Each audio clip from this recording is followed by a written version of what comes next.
Give you so little for your older busted phone you just end up living with it? I don't think so. Verizon lets you trade in your broken phone for a shiny new one. You break it, we upgrade it. You dunk it, doggy bone it, slam it, wham it, strawberry jam it, we upgrade it. Get a 5G phone on us with select plans. Every customer, current, new, or business. Because everyone deserves better. And with plans starting at just $35, better costs less than you think. Today is Monday, November 22nd, 2021. Coming up on Roland Martin Unfiltered, streaming live on the Black Star Network. He was hours away from dying before Oklahoma Governor Kevin Stitt finally commuted his death sentence. And Julius Jones, his sister, says the commutation isn't enough. We'll talk with her on the show. Closing arguments began today in the trial of the three white men who chased and gunned down Ahmaud Arbery. The defense attorneys are doing all they can to make Arbery look like a villain and not a victim, even down to trashing his toenails and blaming it on the Black Panther group. Folks, racism run amok in Glenn County courtroom. New documents reveal how Facebook ignored recommendations to stop hate speech aimed at their minority users. We'll talk with Rashad Robinson, president of Color of Change, who's one of the folks who met with them to stop the action. The man accused of plowing down dozens of people during the Wisconsin Christmas parade that killed 5 people, faces multiple homicide charges. We'll give you an update. Plus, it's Diabetes Awareness Month.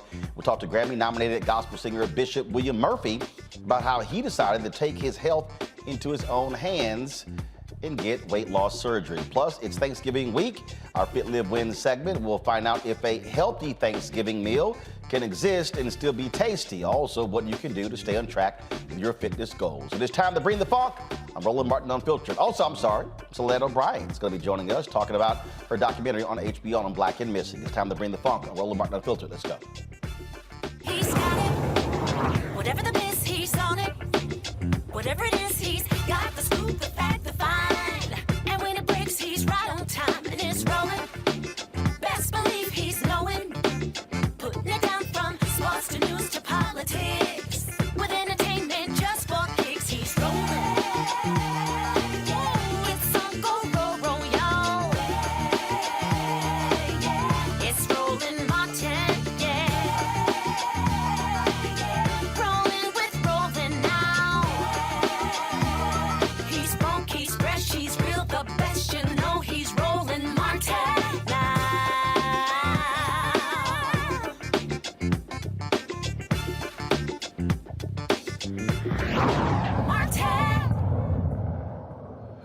Oklahoma Pardon and Parole Board, folks, they voted twice, 3-1, to commute the death sentence of Julius Jones. It really was a fairly easy decision for Governor Kevin Stitt to simply commute it. But he waited and waited and waited, did not make the decision until 3 hours before he was supposed to be executed. What did Julius have to go through? He wrote out his final words, ate his last meal, and had his final meeting with his family before Stitt commuted his death sentence. Now, although Julius's family is happy he's still alive, they say they're not giving up on him for coming home. Joining us now is Julius Jones' sister, who joins us right now. Glad to have you on the show, Antoinette. First and foremost, you know, to put him and the family through that, I mean, that was cruel and unnecessary punishment.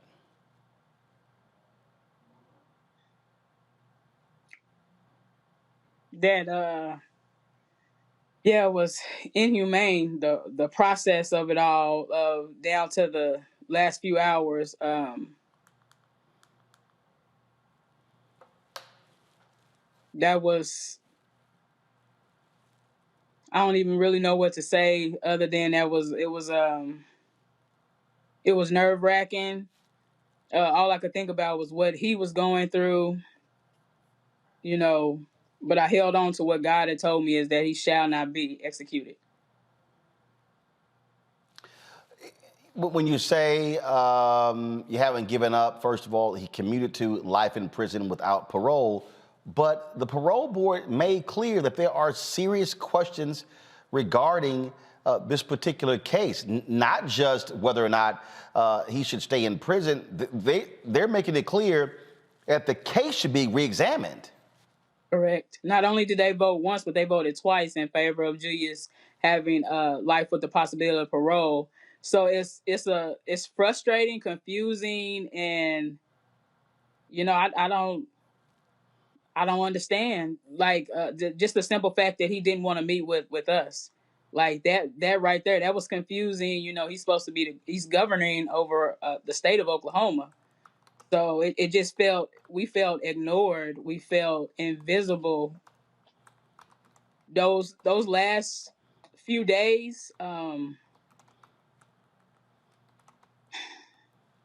I can say is that I'm grateful that Governor Stitt stopped the execution and commuted the sentence. But yeah, his words with what you just stated, very disheartening. Because there's so much overwhelming evidence pointing away from Julius. So I don't know. All I can say is that I'm relieved that he did not get executed. We were blessed to visit him Sunday and be able to touch foreheads and hold hands and pray together. And I have to stay the course of staying focused, but because this fight is not over with. So I would definitely be going back to his lawyers, trying to see what the process is going to be for what we can do, because there's still injustice for Julius. What is next, and what are you calling on people to assist you with? I mean, you know, is there a pathway to have this case reviewed, the evidence reviewed? So first, I just want to thank the world for speaking up on Julius's behalf. I would definitely be going back to his lawyers, kind of seeing what the next stages will look like. But a lot of people have been telling us to rest. Because, I mean, I'm not going to lie, I haven't been able to sleep long hours, but I appreciate the world for speaking up on Julius's behalf, because it takes us all. We hope that the people that are supporting us, we hope that they will continue to stay with us. We're still trying to keep in touch, and you will know more if you follow the website justiceforjuliusjones.com. And you subscribe from the website. If you subscribe, you will get updates for things that are going to come, that are going to happen, like events and things that will happen. All right, then. Well, Antoinette, surely keep us abreast of what is going to happen next. We will continue to stay focused on this case as well, because, again, lots of questions have been raised, and they need to be dealt with by the state of Oklahoma. Yes, sir. Thank you. All right, we appreciate it. Thank you so very much. I want to go to first of all, this next story, which is just unbelievable.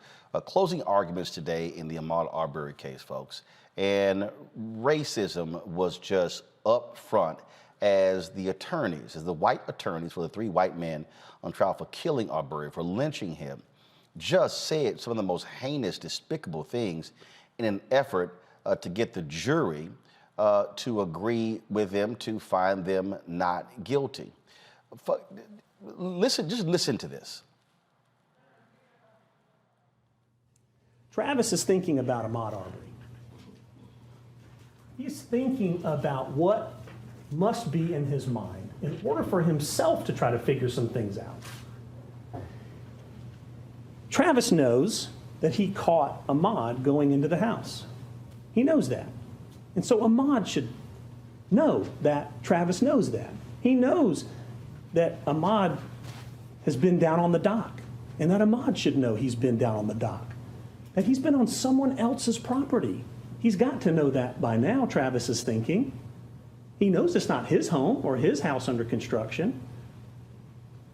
He knows that he's been caught sneaking around the bushes. Travis is the one that caught him. He knows that there's been a confrontation about that. He knows, he believes Mr. Arbery's got to be, this guy, this man has to understand that these things have taken place, that he had headlights on him, that somebody was trying to talk to him about why he was out after dark in front of this house and he didn't respond.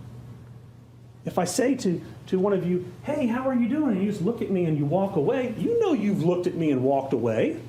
You know that. Turning Ahmaud Arbery into a victim after the choices that he made does not reflect the reality of what brought Ahmaud Arbery to Satilla Shores in his khaki shorts with no socks to cover his long, dirty toenails. Toenails. She actually said his dirty toenails. My panel, Dr. Julian Malvo, Dean, College of Ethnic Studies, California State University, Los Angeles, Amisha Cross, political analyst, Democratic strategist, Dr. Omakongo Dibinga, professorial lecturer, School of International Service, American University. Amisha, I want to start with you. It is, to blame Ahmaud for him being murdered, for him being lynched, when the homeowner who owned that home testified nothing was stolen. When these three racists testified that, yeah, they didn't see him take anything.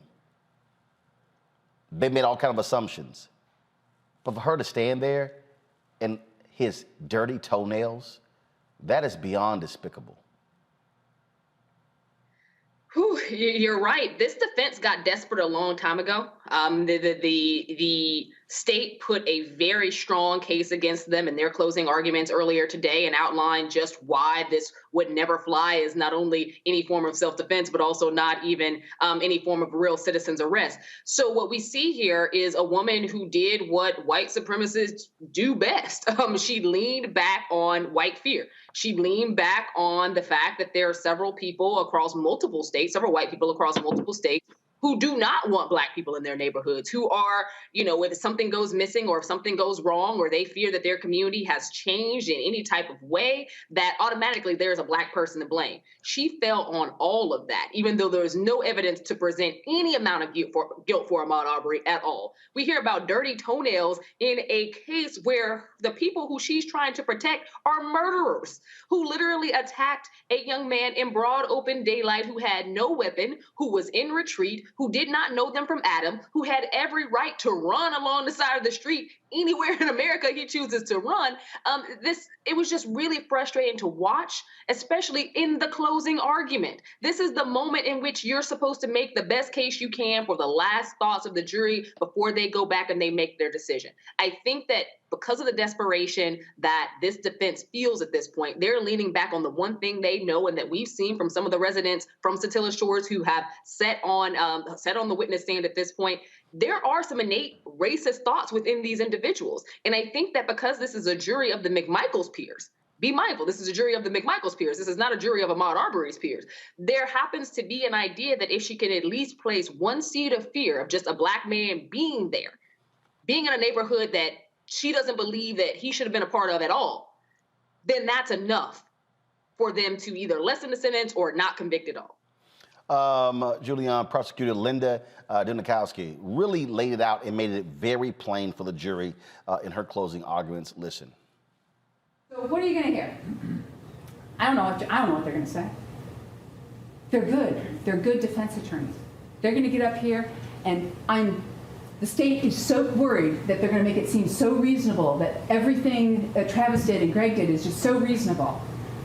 I'm just going to ask you, use your common sense and put your thinking caps on. But this is what I anticipate, or what we anticipate they're going to say. The victim started it, or you're going to hear that he was the aggressor, okay, because he was running towards Travis McMichael, but he was running away from Mr. Bryan, who'd already tried to hit him with the pickup truck. And Greg McMichael said it. He was trapped like a rat. He knew there was nowhere else to go. You know? Or they're going to tell you that, ladies and gentlemen, this is really about the front of the pickup truck. Forget everything else. It was all about the front of the pickup truck. And they're going to try and make it seem like, well, he attacked Travis McMichael. He very well might have. We can't see. What we know is his hand was like this, right? Doesn't matter. You know why it doesn't matter? Because they weren't committing a citizen's arrest. They weren't in fear, real fear, of imminent danger from Mr. Arbery. They were committing the 4 felonies. That's what they were doing. You're going to hear, we weren't committing felonies, we were doing a citizen's arrest, we weren't trying to provoke him into defending himself. You're probably going to hear this. Yes, we pointed a shotgun at him to get him to comply with our orders. Not sure why anyone should comply with their orders, to stop and talk to us, but there was no reason for him to defend himself against us, because this was a citizen's arrest. Ladies and gentlemen, this is the bottom line. As I said in opening, I'm going to say it to you again. This was an attack on Ahmaud Arbery. They committed the crimes. They committed the 4 felonies. They attacked him. They shot and killed him. They can't claim self-defense under the law because they were the initial unjustified aggressors and they started this. And they were committing the felonies against Ahmaud Arbery. They have to somehow justify their actions by claiming citizen's arrest. I'm going to remind you once again, evidence from the witness stand, they never, ever said on February 23rd, 2020, that they were doing a citizen's arrest or trying to arrest him. It was all, we wanted to stop, we wanted to question him about what he was doing because he must have committed a crime that day, and we were going to hold him so the police could go back and figure out what crime it was that he must have committed because he was running down the street. Julian, she nailed it. She did. She did a really good job of laying it out. She called them on them using the race card every chance they could get. I mean, I'm still outraged when one of them got up and said, how many pastors do they have? Well, the answer is as many as you want to have.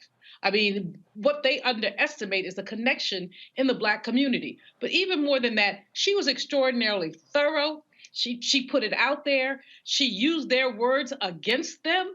And they seemed, their defense attorney was silly.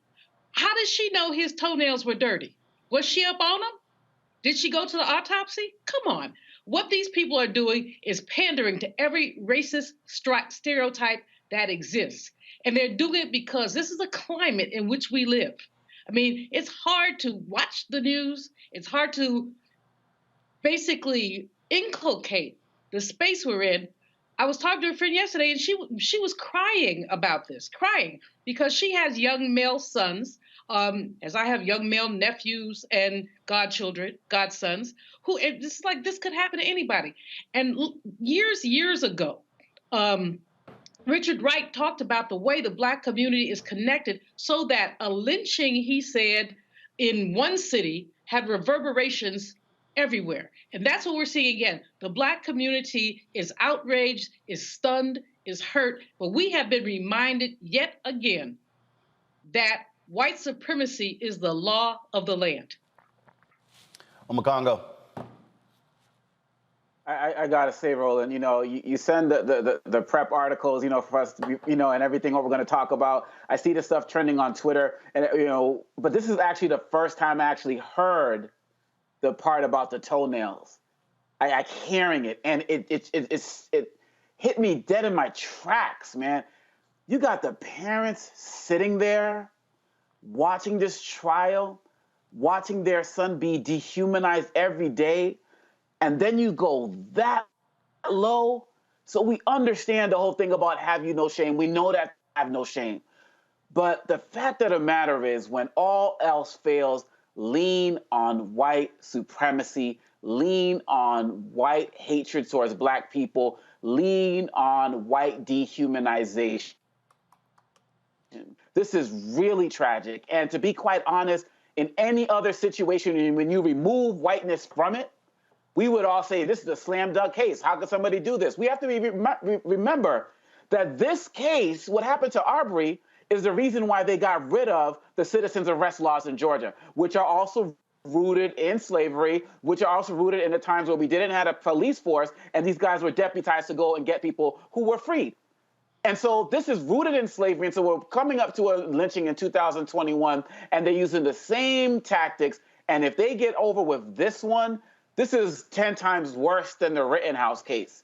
And we all know the reasons why, because this is going to give people a reason to believe that they can go out and do this type of act, do this type of ignorance, and get away with it. But just those comments, it's a travesty, and it's just completely disrespectful to that family and to our community, just going off of Richard Wright's quote that Dr. Malvo just shared. We all felt that.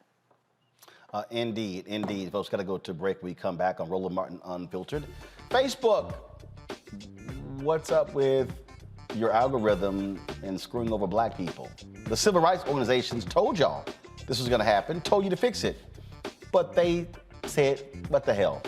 We got to keep making that money from these conservative white folks. We're talking to Rashad Robinson, leader of Color Change, next on Roland Martin Unfiltered, right here on the Black Star Network.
Betty is saving big holiday shopping at Amazon. So now, she's free to become Bear Hug Betty. Settle in, kids. You'll be there a while. Ooh, where you going?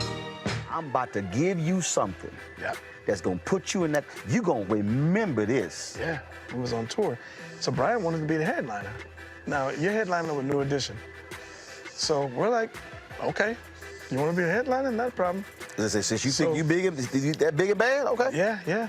And I'll never forget one night we, two of the guys, the driver got lost. I think it was Westbury we were playing. And I'll never forget, they asked him if he didn't mind going on first, and we would close out. And they came back and he said, no. I'll give him his prop. He took it like a man. It was rough out there. By the time he would come out, you could hear echoes. Wow.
This weekend for the Bayou Classic, broadcasting live in partnership with Coca-Cola Friday and Saturday. You do not want to miss it.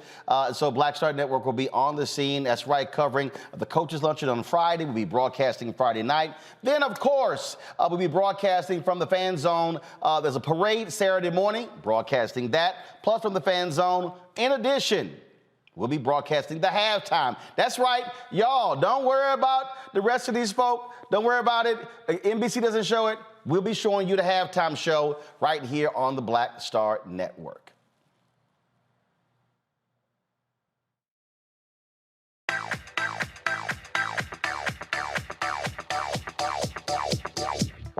Yes, no, yes, yes, no. Yes, no, yeah, yeah, yeah. Yes, yes, no, no, yes, yes, no, yes, yes, yes, no, yes, yes, yes, no, yes, yes, yes, yes, yes, no, yes, yes, yes, yes, yes. I need to try it first. Hello, everyone. It's Kiara Sheard. Hey, I'm Taj. I'm Coco. And I'm Lily. And we're SWV. What's up, y'all? It's Ryan Destiny, and you're watching Roland Martin Unfiltered.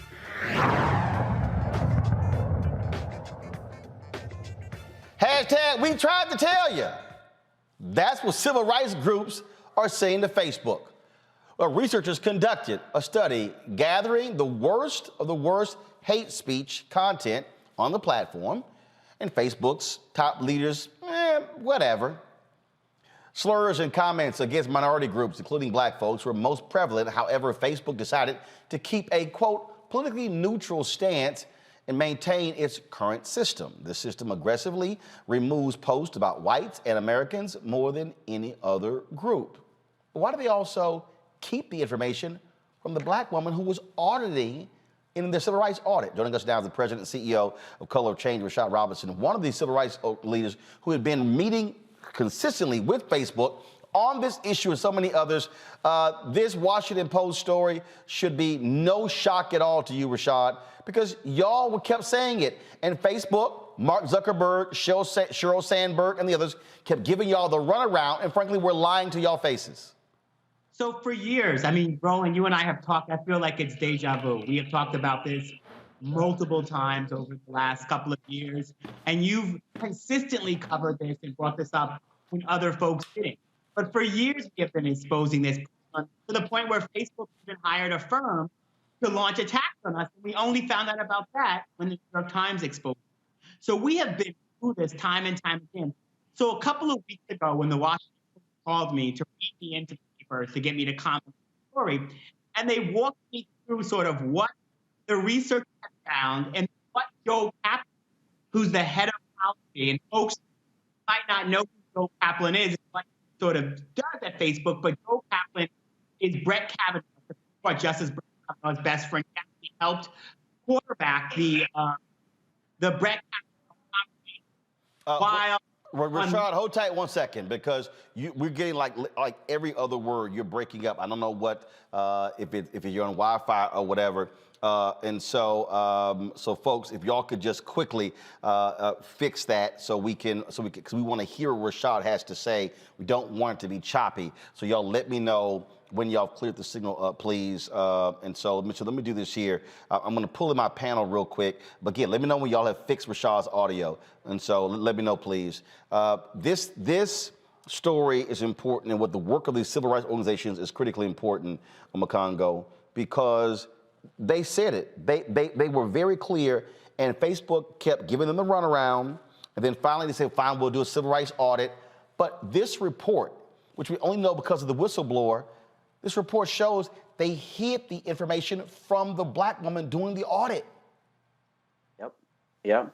They've been a fraud from the beginning on this issue. And you see Sheryl Sandberg talking all this stuff about, lean in and all this other type of stuff and empowerment. And they've been using their platform to empower racists and extremists and help Trump build his following. And I remember those meetings when the civil rights organizations and Rashad Robinson and others went to them and had those conversations. I remember seeing all of that. And I remember them talking about all the pleas, and they lied to their face. And so I believe that it's really time that all of us who are not doing it, because you're doing it and the rest of us are doing it, all of who have Facebook platforms, we need to continue to use it to call out the company. They're only going to get better when we make them better. And we have to remember, they're doing this about black people, but they're letting hate speech go from these supremacists and extremists towards all other groups. So where are their Latino brothers and sisters who need to step up? Where's people from the Asian community? All of this hate that's been on the rise has been fueled in part by the Facebook algorithms because they know that it drives profit. They've been exposed 10 times over, and now we have to demand that they actually make the changes that that so many organizations have been demanding they make for a very long time. They can't just change their name to Meta and think it's all going to be taken care of. Absolutely, Amisha. I mean, this is something, again, the civil rights groups, they were meeting with them, fighting with them, and all they kept getting was a runaround. And so what you had to the person that Rashad was talking about, this executive, that last name Kaplan, basically he was their conduit to the conservatives. Absolutely. And Roland, kudos to you because you brought this up on this show. I've been on the show before when you talked about this. What we knew and what civil rights organizations and civil rights leaders have known for a very long time is that Facebook has been used to quell them. Facebook has been used to shut down a lot of their organizing potential, meanwhile allowing for those who organized the January 6th insurrection, those who have organized Boogaloo Brothers and others who have taken on white supremacist mantras throughout multiple cities across America, as well as the projection of authoritarian-esque and authoritarian regime-like language across the platform has occurred time and time again, in large part because it's extremely profitable. What Facebook recognizes is that they can make money off of white supremacy. They can make money off of anti-blackness. They can make money off of pushing anti-Muslim hate rhetoric. They can make money off of it. And I like the point that was previously made. It's not just black people. They are equal opportunity haters out here on Facebook. And they're making a ton of money off of these platforms that allow for the voice of those who are intent on making America as white as possible. Those individuals are able to continue to carry on that mantra unabated across Facebook. And they are absolutely fine hiding, quelling the voices of, and basically stumping out the organizing potential of civil rights groups and groups that are just trying to fight for equity. What we see in them talking about algorithm change and them talking about, trying to limit some of the capacity of these groups, the only groups they did it for were Black Lives Matter groups, were other civil rights organizations, were civil rights leaders who were calling out what's happening in the streets across America. Those are the only individuals who ever got punished or got kicked off the platform or got their voices limited in any way. And I think that this report is illuminating to many, but not to Black America, because we knew what Facebook was doing already. Let's go to Rashad Robinson. We had him on Skype. Now we got him on FaceTime. And so once he flips his camera, then there we go. We'll do that. So Rashad, this is about money. It is about Facebook, again, minting money from right-wingers. That's what this is all about. It's about that, but it's also about a business model, right? So they're trying to keep their business model in place. So at every single turn, they're trying to avoid regulation. And obviously that always goes back to profit, but it's a bit trickier, because what they're trying to do here is keep this business model that allows them to have a set of immunity that no other companies have. So tech platforms have immunity under something called Section 230 of the Communication Decency Act, which was a bill that was written before these platforms were even the size that they are now. And what it allows these platforms to do is to have all this harm that happens on their platform, right? Running ads that can discriminate from people, keeping people out of job opportunities or housing opportunities. And then they can go in the courts and say that they are immune to civil rights law. And they are trying to keep that immunity in place, while there is a deep movement to actually remove certain aspects of that immunity. Immunity, whereas if a Facebook recommends that you follow certain people or recommends that you join certain groups, they shouldn't be immune to that, because that's part of their product design, not part of free speech. They shouldn't be immune for paid advertisement that happens on their platform, because that's about their business model. And so they are trying to avoid regulation. And as a result of trying to avoid regulation, they're willing to lie at every turn. And so Joel Kaplan, who is the director of policy and Brett Kavanaugh's best friend, did a lot of the quarterbacking for Supreme Court Justice Brett Kavanaugh's confirmation, and was one of the guys in the suits during the Bush-Gore recount that was banging on the doors trying to prevent all of our votes from actually being counted, is now the policy director. Him and Sheryl Sandberg went to college together, and I guess famously used to date. So Sheryl multiple times has told me that Joe Kaplan's not a racist, and Joe Kaplan doesn't have a race problem, even though story after story shows that when issues come down the pike about actually addressing racial justice issues, Joe Kaplan stands in the way. But at the end of the day, all of this goes back to Mark Zuckerberg. He has 60% of the shares. He is chairperson and CEO.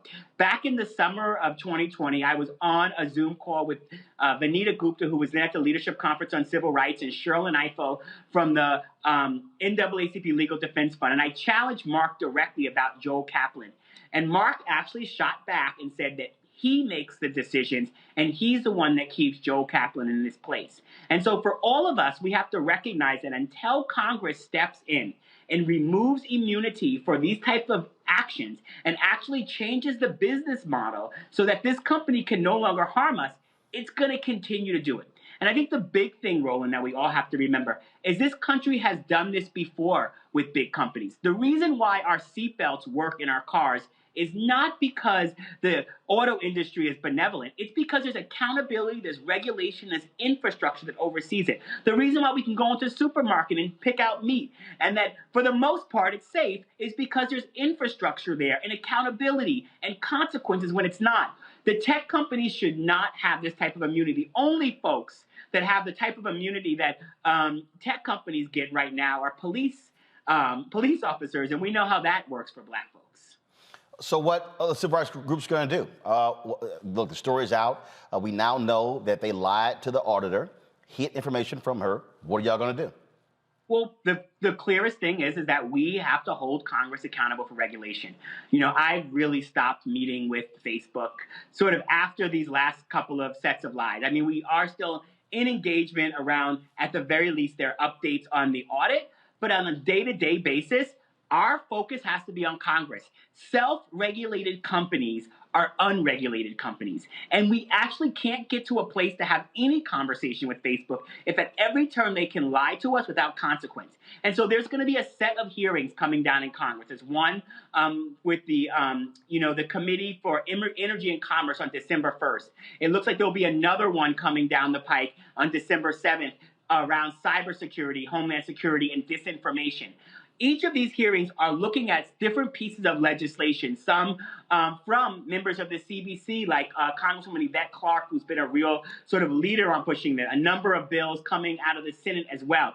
We actually need the Biden-Harris administration to take real leadership here, and we actually need Congress to drive legislation.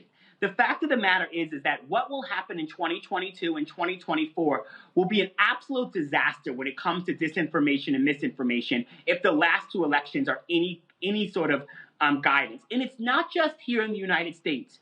2024 will be in a democratic election where there are basically more democracies with more people voting than ever before in the history of the world. You will have India, the United States, the UK, EU, Mexico, Ukraine, a number of countries, many of whom haven't had democracies for that long, all voting at the same time. That means these platforms right now, without regulation, get to decide what type of infrastructure they put on their platforms to deal with misinformation and disinformation. And we all know that in 2016, it was very clear that the Russians seem to know more about black people than the people at Facebook. And so we can't trust this company to put the money and infrastructure behind it, especially when they have so often put their hands on the scale for the right wing. Well, it is certainly something that's important. And look, the reality is here. We did a project this year with Facebook, our We Got Next series, and we appreciate doing that. It was a financial arrangement, but the bottom line is here. We hold folks accountable, whether we partner with them or not. And so the content we produced was great, but they have got to do right by black people. And that story also showed the usage of African Americans on Facebook went down. Yep. It ought to keep going down. Yep. Rashad, we appreciate it, man. Thanks. Keep up the good work. Thanks a lot, Rashad. Thank you.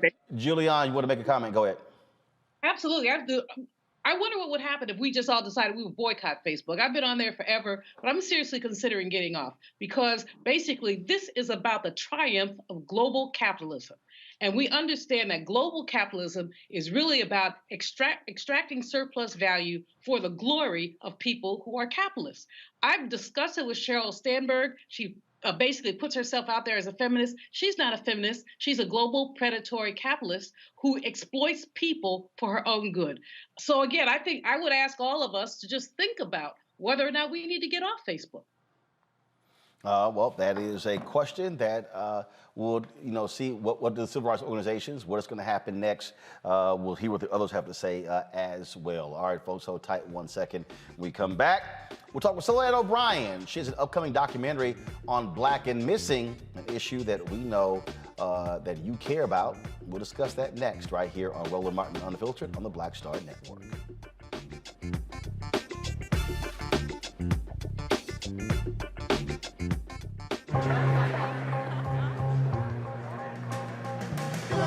Are the stars out tonight?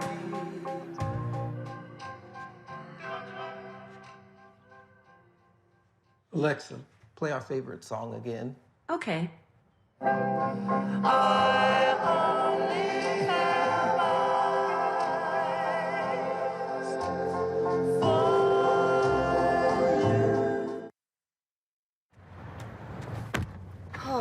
That spin class was brutal. Well, you can try using the Buick's massaging seat. Ooh, yeah, that's nice.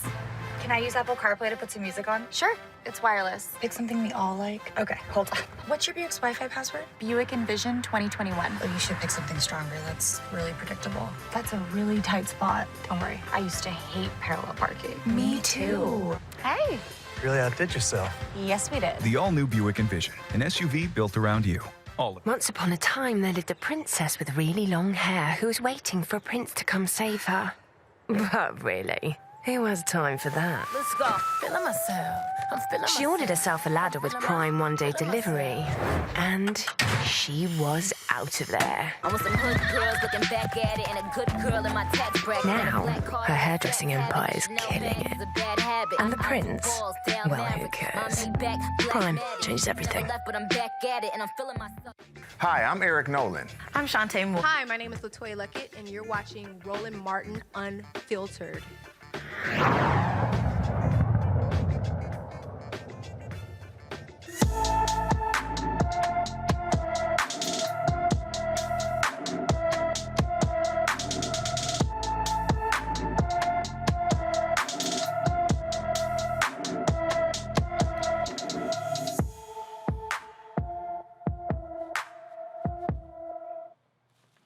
Well, folks, it's sad that we have to do this every day. It's a segment that we started that is our Black and Missing segment, because these stories don't get lots of attention. Deja Cummings was last seen on October 9th, 2021 in New Iberia, Louisiana.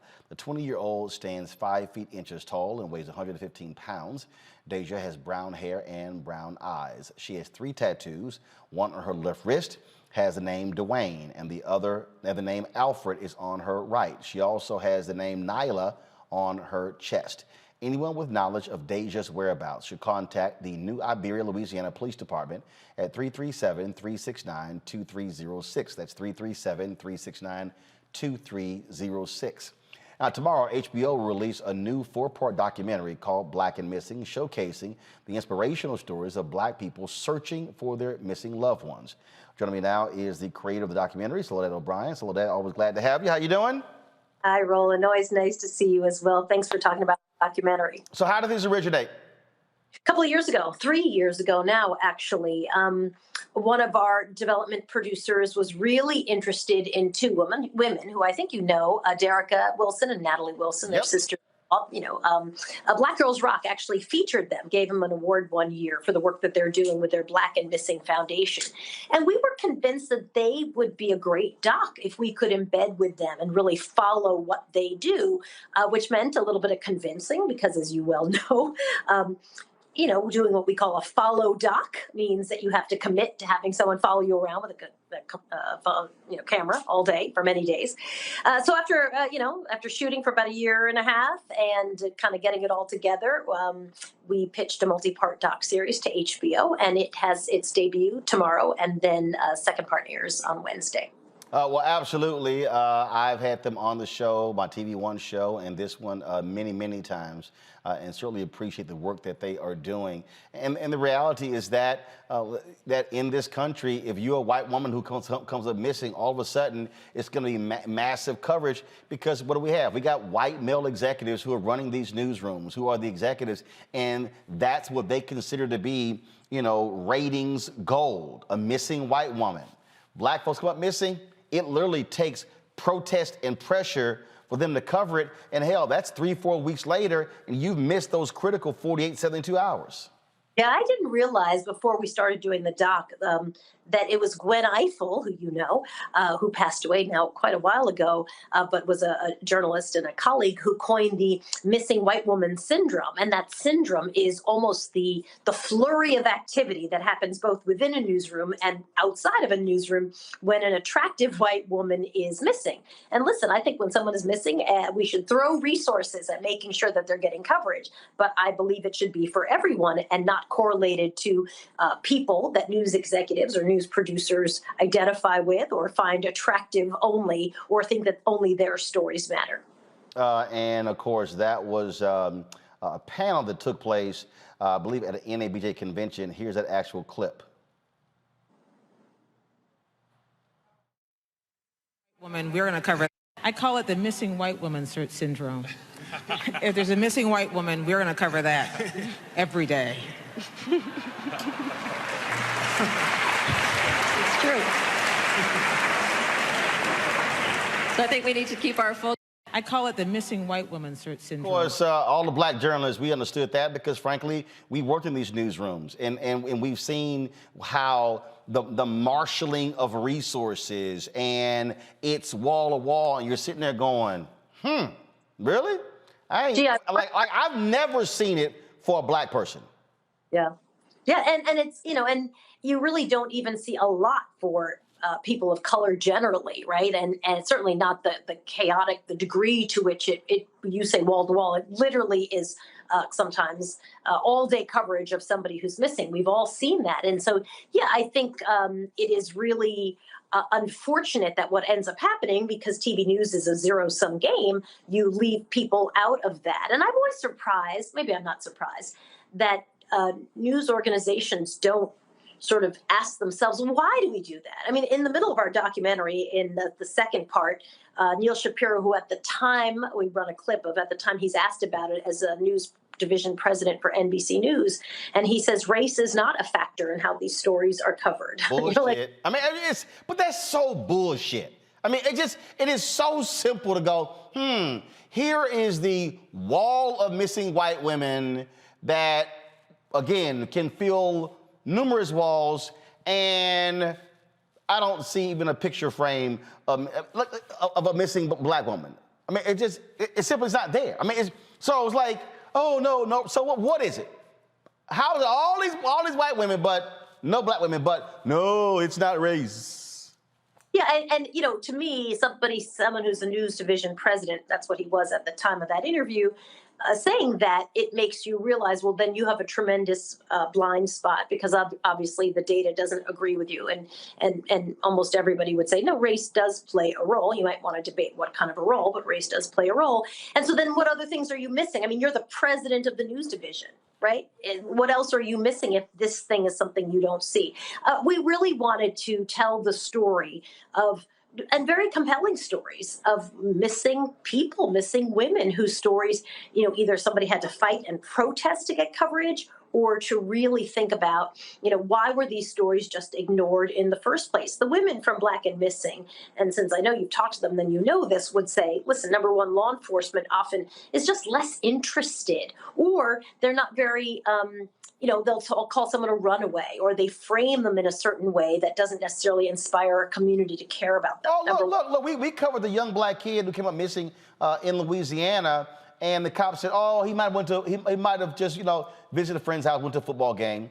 And then, of course, we later find out he was found disfigured, murdered.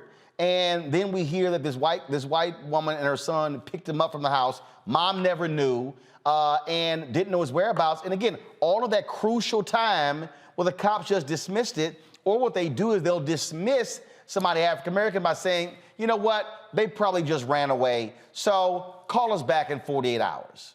Yeah, exactly. And I think when you frame something as a runaway, the women from Black and Missing would say that word should be struck, like it shouldn't matter, because that's what it does. It slows down the investigation. But you need, the media to care, and the media has to examine its own bias. You need law enforcement to care, and then and not think of these grieving families as a pain in the ass, basically, who you're just trying to, get out of your office. And then you need the community to care as well. So I think it is important. And the thing I found really amazing, Roland, when Gabby Petito's dad, I can't remember, I won't state it exactly right, but basically he said that the media should also help, tell the stories of other young women as well. This was at the moment when his own daughter was missing. This is before they found her body, right? Like, think about it, his lowest possible moment. And even he's like, we should be looking for everyone. This is a horrible thing to have your child missing. It's not only white girls who are missing, it's lots of other people, and people of color, women of color over-index in the missing. So we should be looking for everybody. I was so stunned, to be honest, when he said that. I just can't imagine having that presence of mind and compassion for other people's stories when you have something horrible unfolding in your own family. Well, one of the things that when you talk about how you have these media figures who go from place to place, I go to my computer, Neil Shapiro, I remember talking to him. He's now at WNET in New York and is a major force in public broadcasting. So again, the problem that we have is that they go from place to place. And so they hop from NBC to PBS to ABC to CBS to all these different networks. And it is consistent. It is largely white men. And then even the places where you have white women involved. But here's the other thing, Soledad, that we also know: when you have Black journalists who have, frankly, been raised and taught in white mainstream newsrooms, they fall into the exact same trap. The woman who was just missing, the story that I forgot even her name, but it just blew up, and they had crews in 5 states, and it was all of this sort of stuff, and it was just constant, day after day after day, and that was just unbelievable. And again, it was, her fiance, or they had just gotten married. I can't remember even just the details, because it was just so much. And all this attention on her case. And what was crazy, when they were looking for her, I believe one of the stories, they found like 3 or 4 other bodies that had been missing. It was 8 other people. Yeah, someone's number. Yeah, no, it's utterly, brutally unfair. And I don't understand why journalists, when you miss the ball that frequently, don't say, why? Why is this? Why do we just not find these women attractive? Is it like do we just not care about this community? Do we just not have any reporters who can fill us in? Like, what is our blind spot? Because I just don't understand how they don't want to examine their own blind spot, to be honest. Yep. Documentary, now, is it airing in successive nights or how's it airing? Tuesday and Wednesday on HBO, and then HBO Max. So tomorrow and Wednesday. All right. Soledad O'Brien, always good to see you. Keep up the great work. Thanks a lot. Thank you. All right, folks. Got to go to a break. We come back more Roland Martin Unfiltered right here on the Black Star Network. I'm about to give you something that's going to put you in that. You're going to remember this. Yeah, we was on tour. So Brian wanted to be the headliner. Now, you're headliner with New Edition.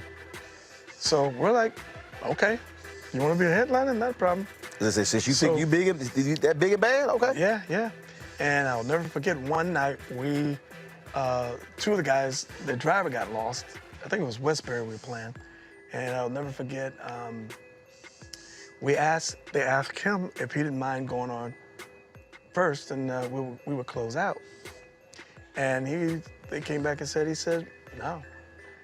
I give him his props. He took it like a man. It was rough out there. By the time he would come out, you could hear echoes. Wow.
Maureen is saving big holiday shopping at Amazon, so now she's free to become Maureen the Merrier. Food is her love language, and she really loves her grandson. Like, really loves.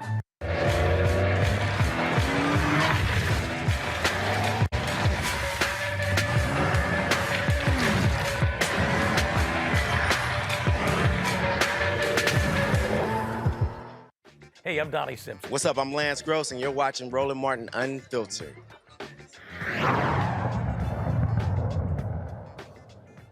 A man who had only been out of jail for 2 days is in custody for plowing through a Wisconsin Christmas parade in an SUV, killing at least 5 people and injuring more than 40 others. This is the video, folks. We're just going to warn you in advance. It's hard to watch. This is the video that bystanders actually recorded.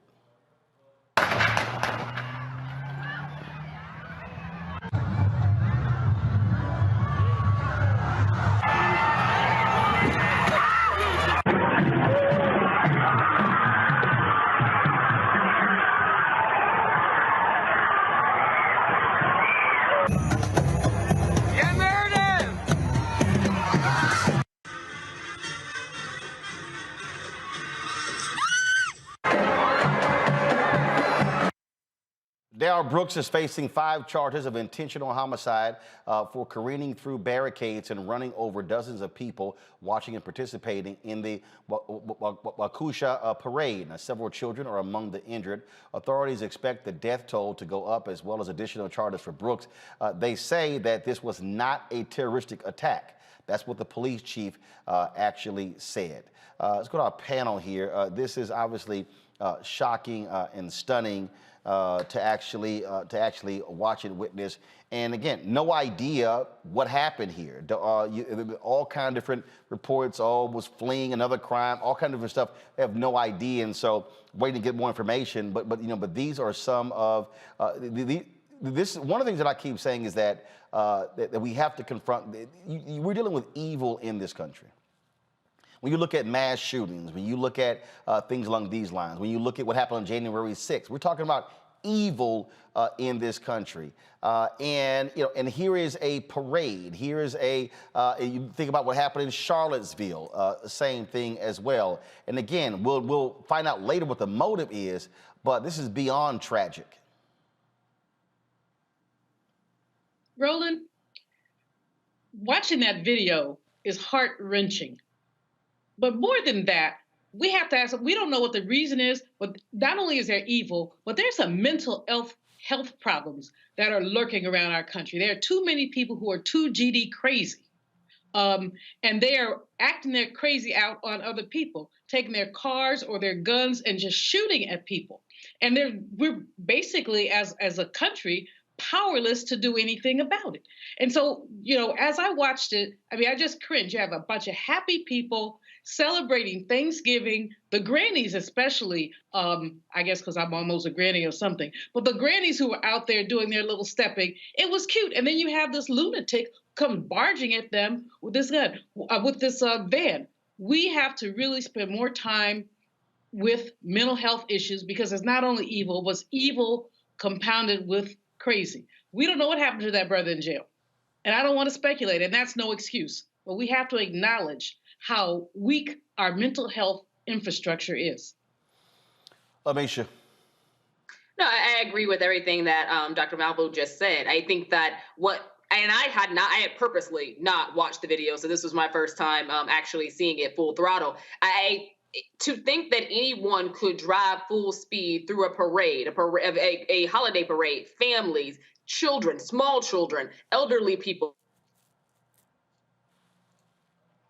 I think we lost Amisha there. We'll try to get her back. Makongo, go ahead. I had to turn away, man. I came in like 2 or 3 times, the different parts of the video. Coming out of what we're dealing with in terms of the pandemic, everyone being sheltered and all of these things, and as Dr. Malvo said, people actually getting out, trying to live their best life. You hear somebody giving a shout out to somebody else in the parade, and then you see that happen. I'm hearing so far that the victims are between the ages of like 50 and 80. So we're talking about people who are already like high COVID risk, probably had to, shelter and do all of these things for the last few years, and now out living and being able to do these things, and then to be savagely killed like that, and 40 other people injured, including children. Dr. Malveaux is right, and I think that as we're talking about some of these other issues that we might be hearing about his record, I'm kind of even wondering why he was out on the streets in the first place. These things will be found out, but there is something in this country that has made us just more comfortable with just taking people's lives. And people throw in all of these things from video games to movies. It's everything. And it all has just made it easy for people to feel like, whether it's road rage, whether it's people getting killed over a mask mandate, which we've also seen. We have to do something to work on bringing back the common humanity in this life. And as Dr. King said, you can't legislate morality, but you can regulate behavior. When people are doing things like that, there's no sympathy. We don't care who they are. These are acts of terror, regardless of what his intentions are. That community was terrorized, and my heart just goes out to them. Indeed, folks. Do we have Amisha back? Still working to get her back. And we're going to take a break. We'll come back. We'll talk about weight loss surgery, Thanksgiving, eating, diabetes, fitness. Pastor William Murphy said, you know what? I had to do what I had to do for my health. Very open and honest about his decision to have the surgery. We'll talk about that next right here on Roland Martin Unfiltered, right here on the Black Star Network. Don't forget to download the app. All platforms, Apple, Android, Apple TV, Android TV, Roku, Samsung, you name it, Xbox, Amazon Fire Stick as well. So all the platforms, our goal is to have 50,000 downloads by December 31st. And so we've already passed 20,000 barrier, moving close to 25,000, 30,000. So we want to keep that going. So please download the app. Also, support us in what we do. Roland Martin Unfiltered by joining our Bring the Funk fan club, where every dollar you give to support this show goes to the work that we do. Like I said, we're going to be in New Orleans on Friday and Saturday and Sunday for the Bayou Classic. So you support us via Cash App, $RM Unfiltered. PayPal is R Martin Unfiltered. Venmo is RM Unfiltered. Zelle is Roland at RolandSMartin.com. Roland at RolandMartinUnfiltered.com. I'll be back in a moment.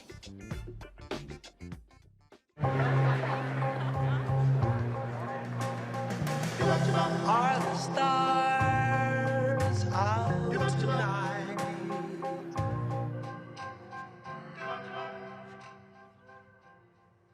Alexa, play our favorite song again. Okay.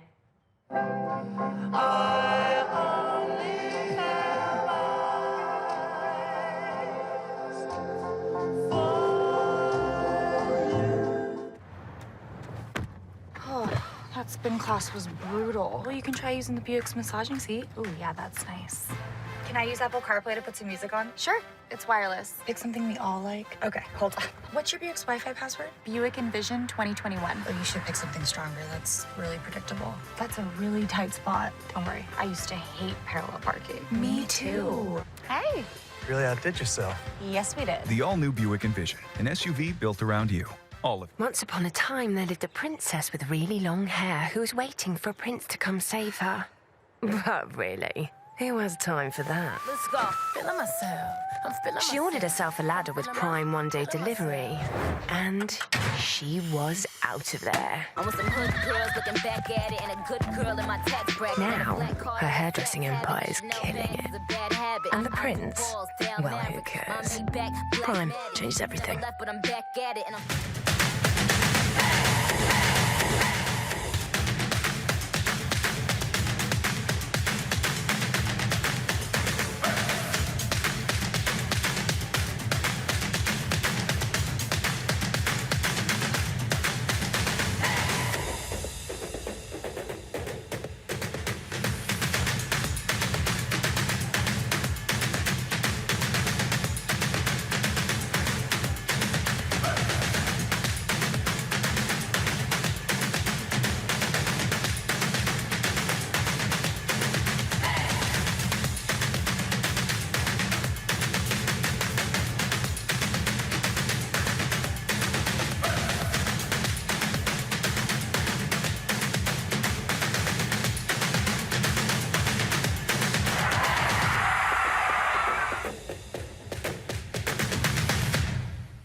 Tune in to the Black Star Network this weekend. We'll be on the ground live in New Orleans for the 2021 Bayou Classic. There's a coaches luncheon taking place on Friday. We'll be live streaming that also. We'll be broadcasting on Friday night. Then, of course, on Saturday, they have the annual parade. Our cameras will be there. The only one live streaming the parade in its entirety. And then we'll do a broadcast from the fan zone as well. And then, of course, we'll be live streaming the halftime show. That's right, the halftime show right here on the Black Star Network. That's one of the reasons why you got to download the app. Yo, no other black-owned media outlet. Hell, no other media outlet's going to be doing it. And so we're in partnership with Coca-Cola covering the Bayou Classic. So we look forward to that, bringing you the best it has to offer for this weekend for Grambling and Southern. And so you see me rocking the Grambling tracksuit. Also, I'll show you in a minute. I have the drum major, honorary drum major jacket the Grambling president gave me. Southern, y'all ain't sent me no gear. Y'all know I done spoken to y'all 3-4 times. I can't wear your stuff if you don't send it to me. So Grambling, they hooked me up. So look forward to seeing y'all this weekend. And we're in New Orleans for the Bayou Classic.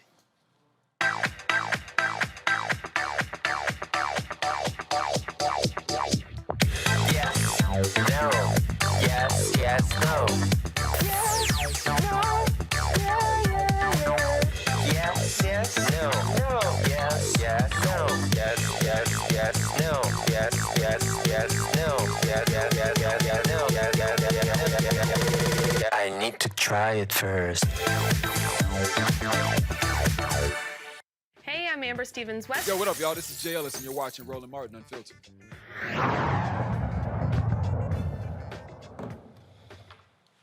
All right, folks. Glad to have you back on Roland Martin Unfiltered. So let's talk about Fit, Live, Win. We have our segment, which airs, of course, every Monday on the show.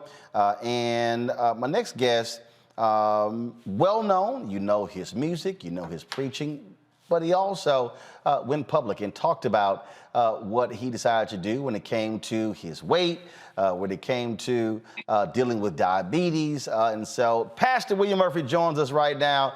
Glad to have you on the show. Are you wearing one of them damn Burberrys you were talking about?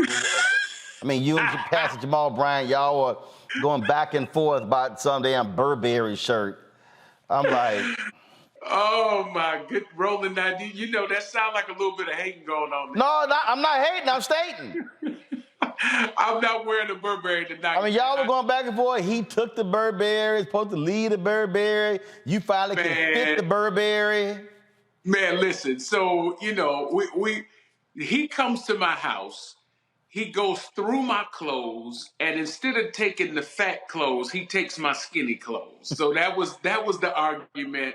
And that was the segue, Roland, which, by the way, man, thank you for affording me this opportunity to talk to our community, man, about this epidemic of diabetes. But that was the segue into me sharing with, the people that we influence, the people that follow us. That was how we segued into me talking about having a gastric sleeve, which was a weight loss procedure that helped me, Roland. I was right around 280 pounds, and now I'm down to 210. So I've lost 70 pounds, man, and I feel just incredible. My blood sugar is normal. My blood pressure is normal. I don't feel as heavy or as lethargic as I was feeling because I was able to make this grown-up decision, man, to do something to help me jumpstart my journey back to taking control of my health, man. So, and you said, look, you said, I tried. So you said you tried other ways. You tried to lose weight. And you say, you know what? Look, I had no choice but to do this as opposed to trying to do it the natural way. Yeah, so, I was walking, everything people tell you to do to try to lose weight. And I had to be honest with myself, Roland, that my lifestyle, the pace of my life, I just wasn't disciplined enough to drop the kind of weight as quickly as I needed to drop it. And so this afforded me an opportunity.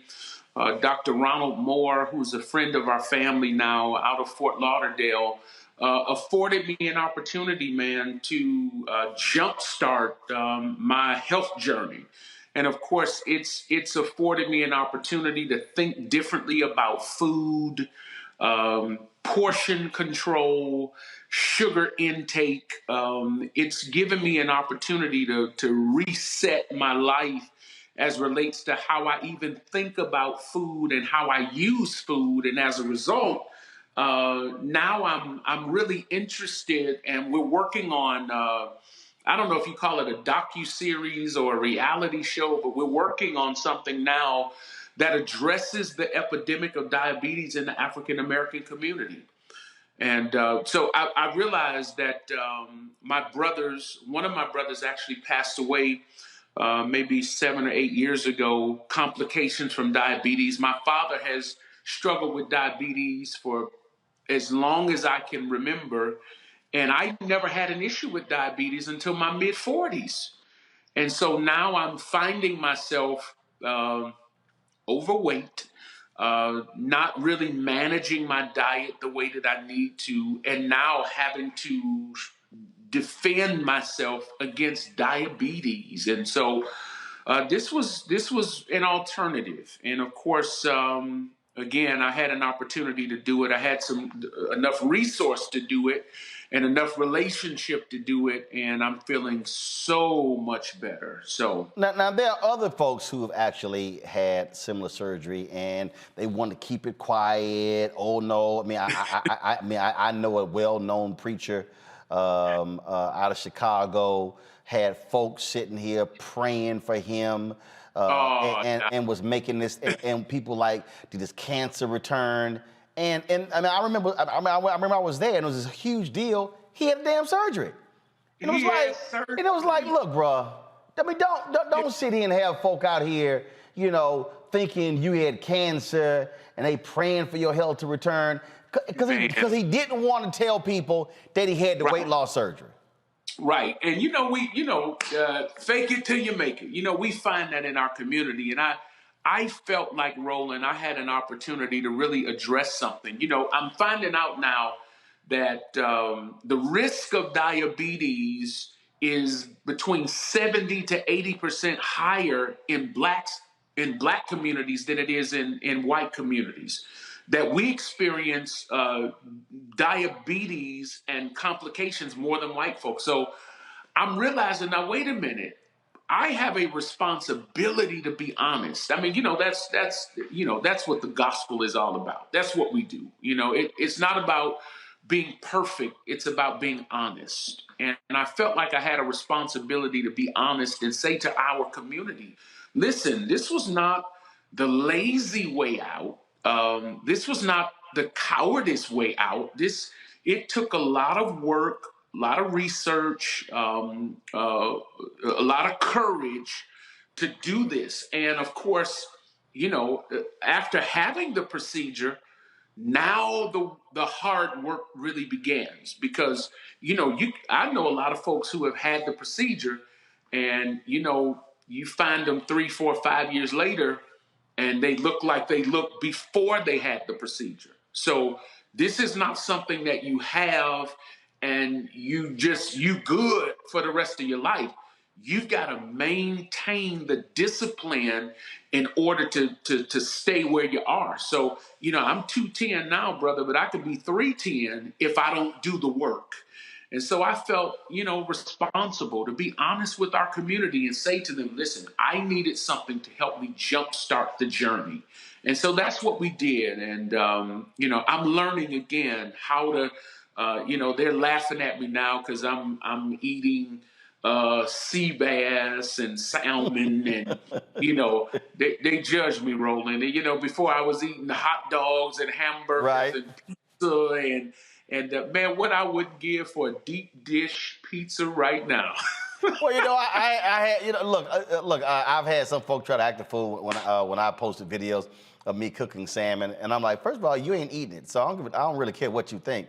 Man, listen. And same thing, in terms of, look, a lot of us gain weight I'm down 20 plus since COVID. Wow. And the thing is, and the reality is, again, folks' bodies are different. So I have diabetes on both sides of my family. I monitor that closely.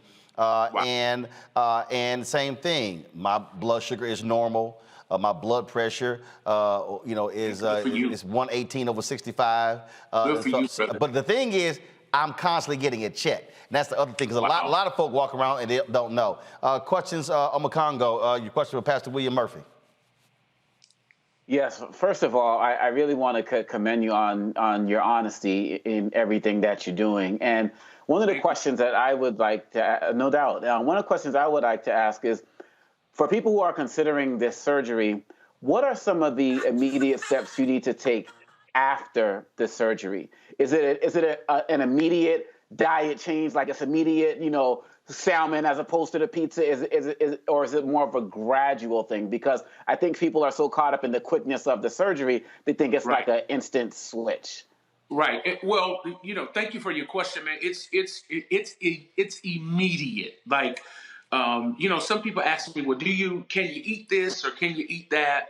This procedure is such that you could try to eat whatever you want to eat, but your body will tell you no. Like I can eat something right now and my body won't hold it. It'll come back up. And so it forces you to think differently about food. It forces you to eat different. It forces you to pace yourself.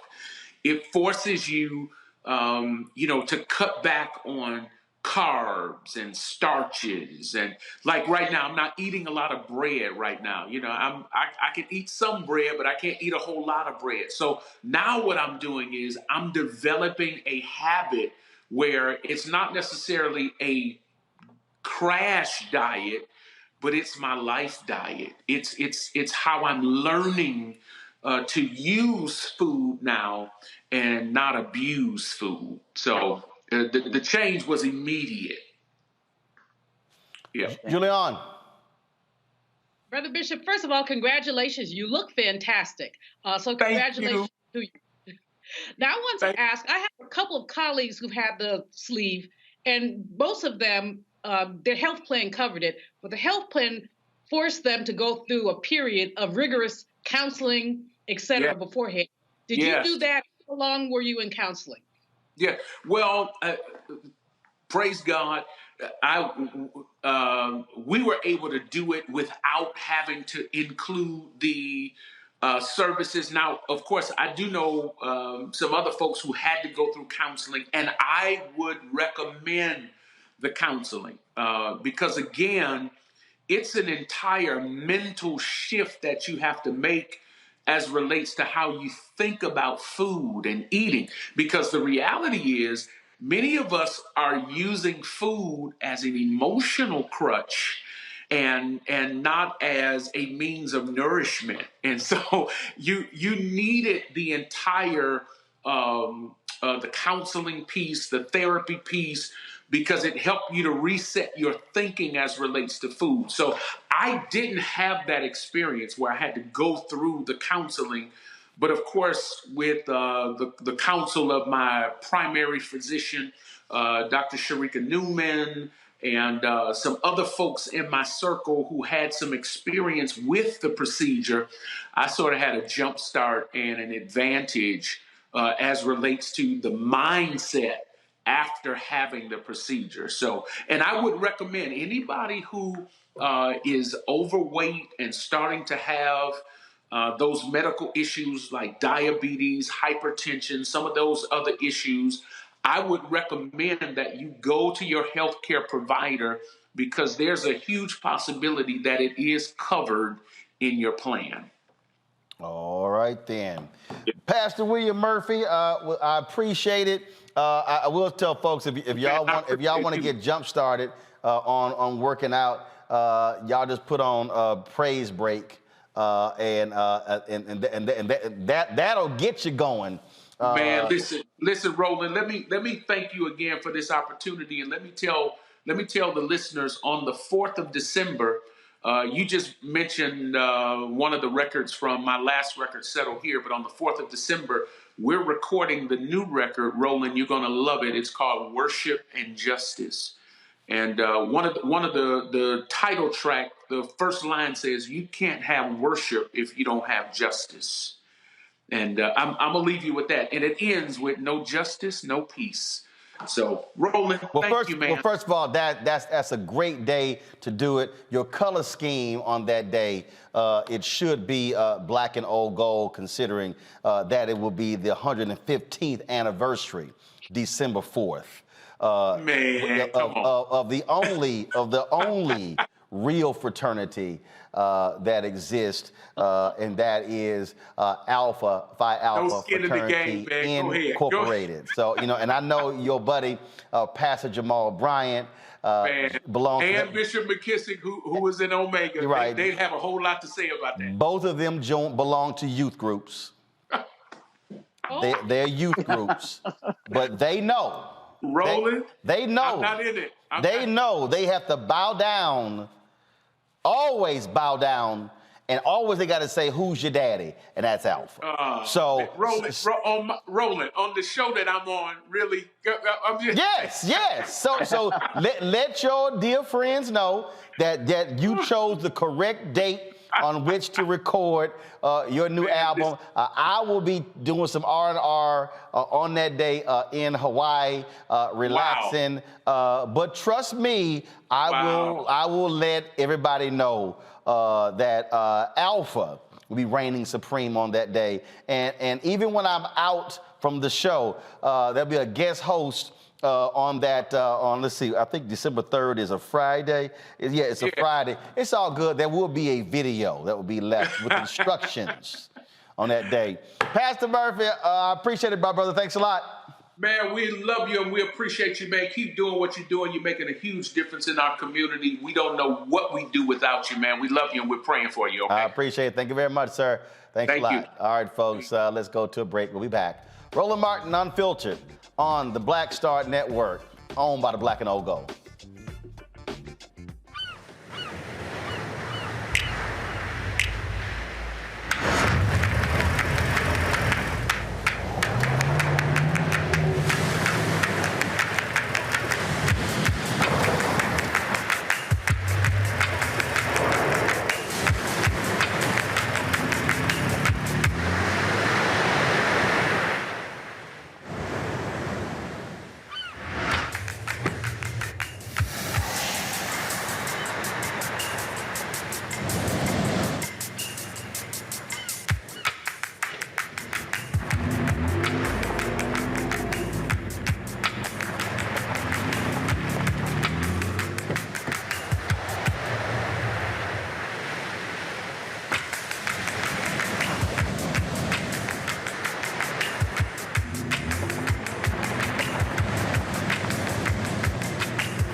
Maureen is saving big holiday shopping at Amazon. So now she's free to become Maureen the Merrier.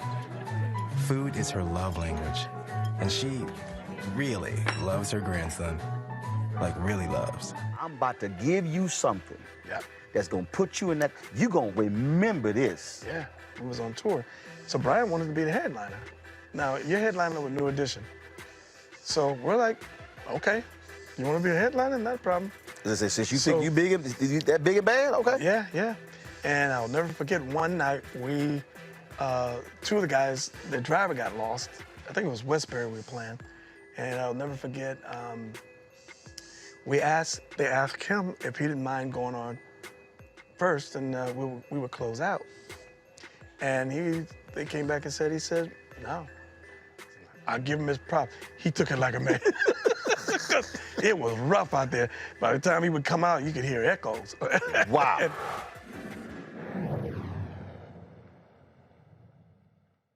Hi, I'm Vivian Green. Hey everybody, this is your man Fred Hammond, and you're watching Roland Martin, my man, Unfiltered.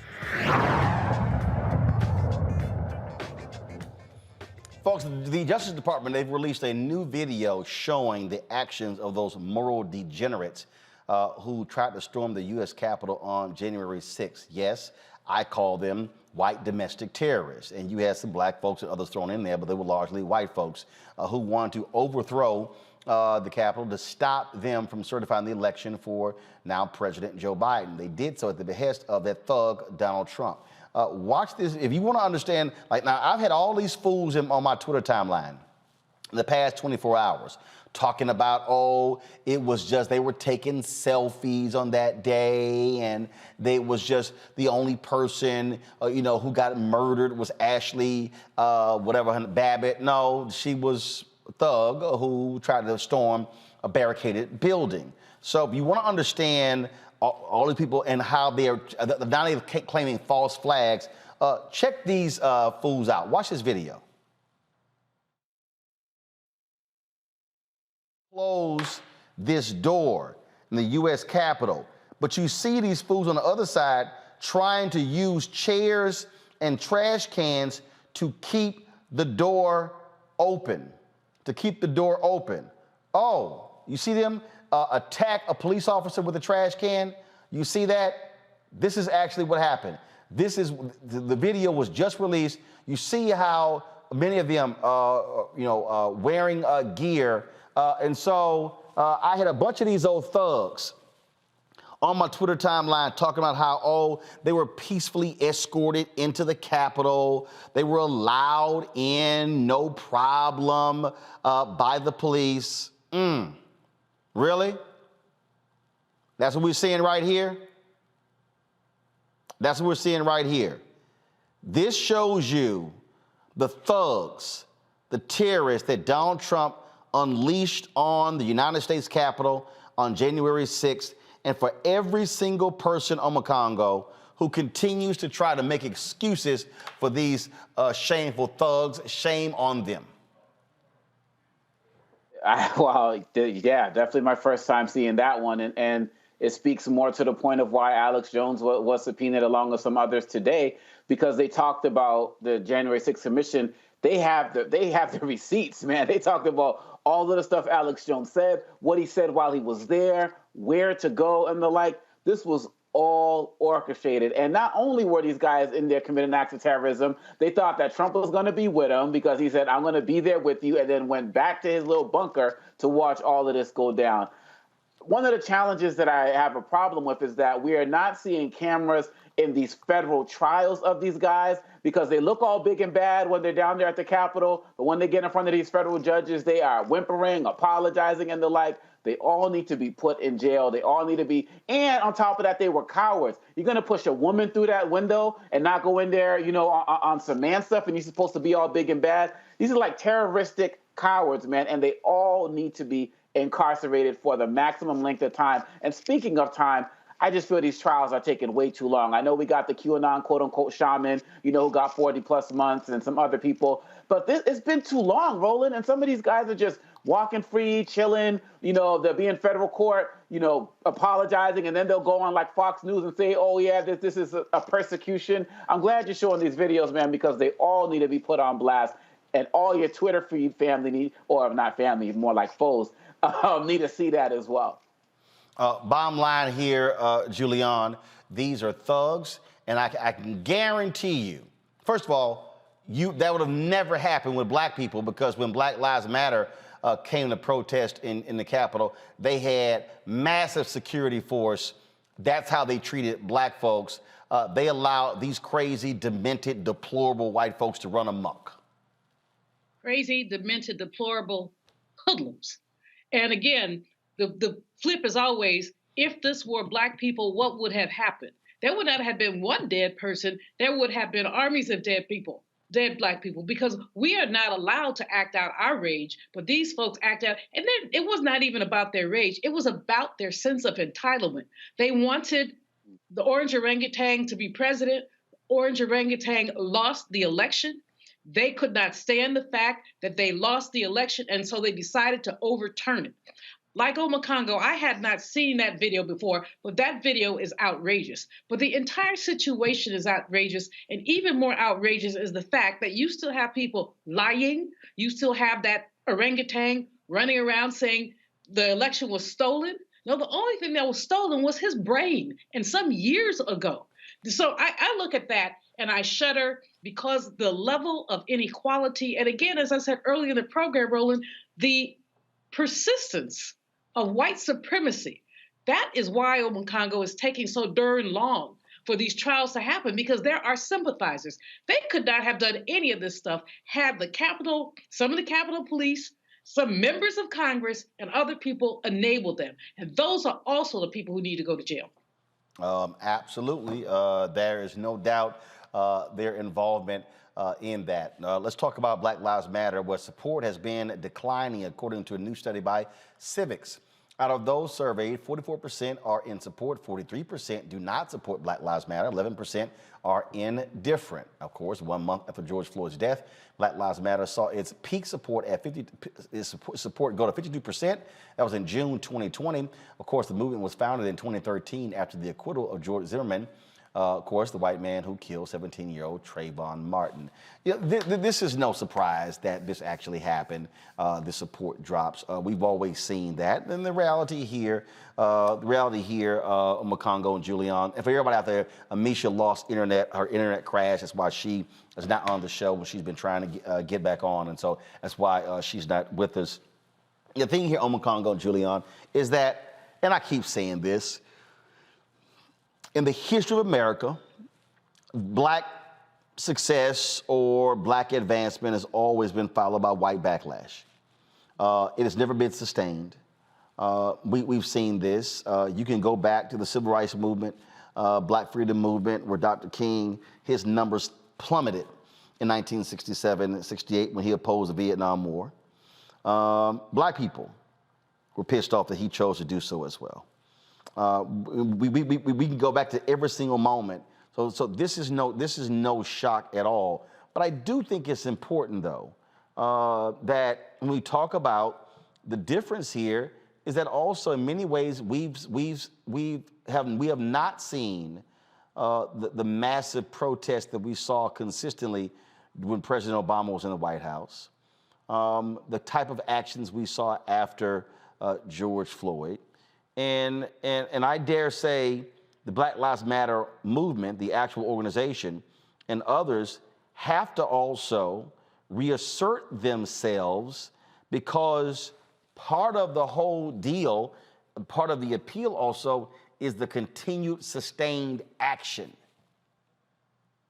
You know, Roland. Yeah. Sorry, go ahead. The thing about this is there's always been an oscillation about Black support. It goes up, it goes down, it goes up, it goes down.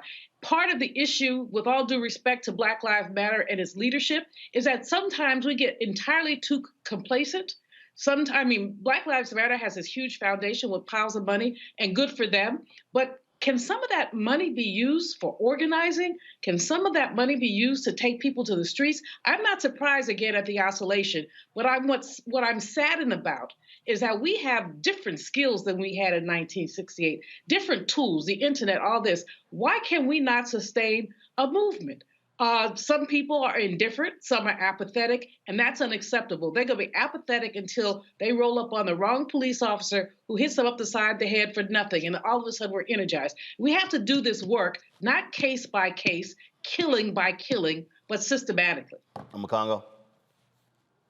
I would add to the fact that what really sparked a lot of what happened last year was the fact that so many people were at home. And so you kind of had to watch like the George Floyd videos and all of these other videos that were out there, even when the Ahmaud Arbery video became available, which people are still talking about now because we have the trial. And so I think when we talk about building on the gains of Black Lives Matter movement produced people like Cori Bush and the like. And so we have to realize that when Obama came into office, we started to see the Tea Party, and now we're seeing what all of that has grown into now. These Republicans, these conservatives, they do not stop. Whether the cameras are on, whether the cameras are off, they keep coming until they get what they want, which is why we have the voter suppression fight that we have right now. And so I think that it's important that members of the Black Lives Matter movement, who have done such great work and continue to do great work in schools and programs on the streets and in community centers, retool, particularly as it relates to two particular fronts.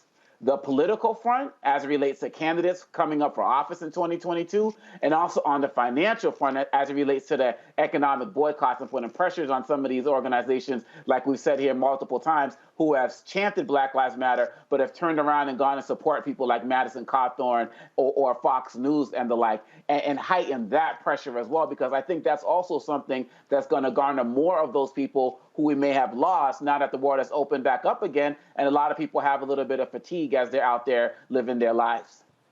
All right, folks. When we come back, we'll tell you about the Smithsonian actually going digital for you to check it out. And, of course, we'll talk about Thanksgiving. It's, of course, this week on Thursday. But can you have a healthy Thanksgiving? Do you want to? We'll discuss it right here. Roland Martin Unfiltered on the Black Star Network.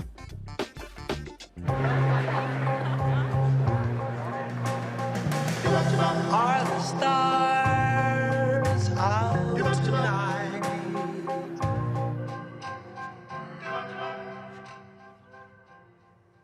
Alexa, play our favorite song again. Okay.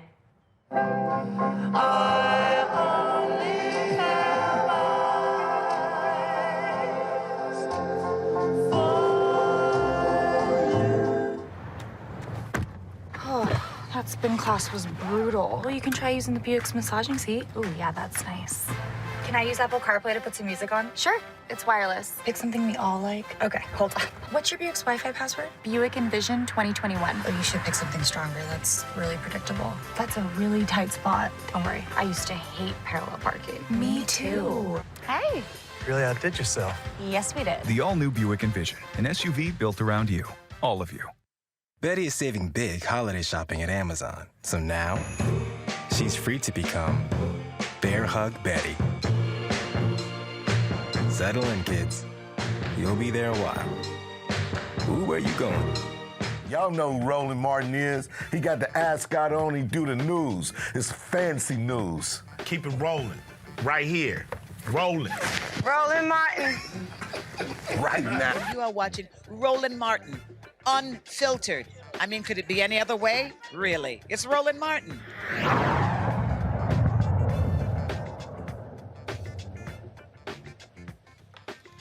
All right, folks, the Smithsonian National Museum of African American History and Culture, they've launched a digital platform for individuals who want to explore the museum but can't come to D.C. The searchable museum will allow the public to view exhibits of the 5-year-old landmark at their own pace and in their own time. The museum, which opened to the public on September 24, 2016, has 40,000 artifacts, so you now can check that out online, so good luck. 4 black men are formally cleared of all charges related to the 1949 rape of a white woman. Today, a Florida judge dismissed the charges and convictions against the Groveland Four: Ernest Thomas, Samuel Shepard, Charles Greenlee, and Walter Irvin. They were falsely accused. Thomas and Shepard were fatally shot by law enforcement. Greenlee and Irvin were convicted and served prison sentences. Evidence showed the sheriff and others affiliated with the case had falsely accused the men. It's too late, though. And this is the reality of what it means to be black in America. It is way too late. A new film centering on Richard Williams, the father of tennis legends Venus and Serena Williams, has come with a host of praise and criticism. King Richard shows the obstacles Williams faced as he secured lessons, training, and opportunities for his talented black daughters in a white-dominated industry. The tennis stars were executive producers of the film, but they only did so after seeing the film. Now you've had critics. Some of them black, like Amanda Seales, some of them white, like Dr. Jess Taylor. She tweeted, "Did they seriously make a film called King Richard about the success of Serena and Venus Williams, but it's about their dad, Richard?" In response, the mayor of St. Louis, Tashara Jones, tweeted, "King Richard centers black fatherhood, a concept that the media seems to forget even exists. Yes, black women can be bosses and love their fathers enough to lift them up when everyone else tears them down. Hashtag Black Girls Black girl dads matter. Bishop Tara Swan tweeted, is a white woman seriously taking issues with a film about a strong black man raising his black daughters and being an integral part of their success? That's not the narrative you're used to, is it? By the way, Venus and Serena were producers. Why are you so pressed? Now, other stories have been written about this here, and I commented on this weekend as well. And frankly, it's trash, Omakongo. These individuals, they absolutely are trash. And what you see is this constant assault on black men. Look, I got no problem celebrating sisters. I got no problem when we talk about, again, in terms of, appreciating them. But to act as if there is a Venus and Serena without Richard Williams, you got to be stuck on stupid. Yeah, man, it's sad, and I'm even started working on a documentary on Black fathers because it's just so easy to exclude us and ignore us. And you're right, you uplift Black women here all of the time, and everybody knows the track record. And we have to understand that there's room for both, right? There's room for celebrate the sisters and the brothers, whether we're talking politics, whether we're talking this, right? But people are not used to seeing Black fathers in prominent roles. And to be quite honest, even with some of these stories we're talking about with Ahmaud Arbery, Trayvon Martin and the like, even when the stories are told, they only really talk about the moms. And in many of these cases, Mike Brown, the fathers are present as well. We've become very comfortable with speaking about Black fathers as if they don't exist or if they've always been absent, even though the CDC has shown in its own study that Black fathers, whether they're married or not, are more engaged in the lives of their children than other racial groups. And I have not seen King Richard yet. I plan to. But at the end of the day, we have to make sure that we take every opportunity to center Black fathers because it just doesn't happen enough. You know, to sit here, and not all the critics are white women. Like I say, you've had some Black folks as well. But it's some white women who are running their mouths complaining about this. And frankly, Julian, they're despicable. They're despicable because, again, you cannot tell the story of Serena and Venus without Richard Williams. And the crazy part is, this is a story that they wanted told. Hello. I mean, I have had the privilege of spending some time in the company of both young ladies. And if they chose to be executive producers, it's because they approved of the content. And I must say, No. They approved of it after it was made. I'm trying to find the video where they literally said to Will Smith, we are going to wait until after the film is done, and if we like what we see, then we will attach our names as executive producers. Precisely. Normally people come on the front end and you don't really have control of it afterwards. They said you can't put our name on it till we see the finished product. And they've never, ever disparaged their dad. Ever. They uplift their mother at all times. She travels with them often, but they have never disparaged their dad. They lift him up. The fact of the matter is Richard Williams had the idea to hit those courts in Inglewood, had the idea to get them practicing. Orsine was a big part of it also, but the fact is that he thought about this. He thought about it, and he drilled them almost relentlessly. These white women need to shut the you-know-what up and go home. And don't come back outside until you read some Black history, until you've looked at what happens in our communities. It is far too easy for folks to sideline Black men who have an integral role to play in the development of Black boys and girls, an integral role to play. And so, you know, these white women can just, you know what, I'm not even going to say what they can do on your show, Roland. I have too much respect for you, but let them use their imagination. I am sick of white girls inserting themselves in Black lives, especially after you led off in this segment with the story of the young men who were killed for a false accusation. The fact is that white women all too often are the death of Black men, whether it is the physical death or the metaphoric death. Well, many people have seen this video. And again, if you want to see Richard Williams, you want to see why he mattered. When a reporter was interviewing Venus, so just watch this exchange.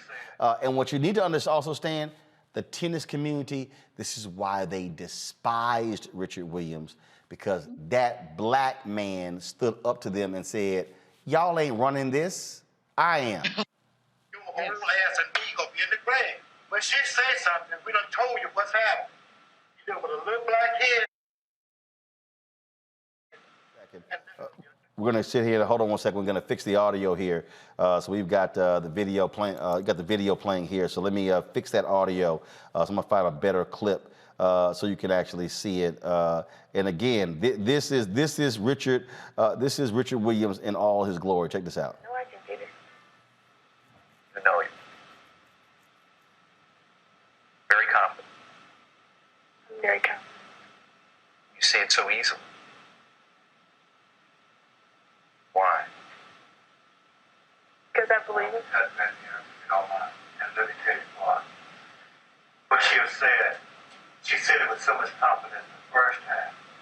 But if you keep going on and on, listen, we can't keep interrupting. I mean, if you want, you got to understand that you're dealing with an image of a 14-year-old child. And this child gonna be out there playing with your whole ass and me gonna be in the grave. When she say something, we done told you what's happening. You're dealing with a little black kid. And let her be a kid. She'll answer it with a lot of confidence. Leave that alone. I know I can get it. That was his whole deal. Was he was not going to let them shake their confidence. And what a lot of people also don't realize, Makongo and Julian, is that Richard Williams, there were people who were saying, put them on a junior circuit. Nope. Nope. Not gonna do it. And then Venus signed with Nike. I think Venus signed with Nike. One of them signed with Nike. Then Nike thought, I think Venus signed with Nike. And Nike was sure they were gonna get Serena. He like, nope, Puma.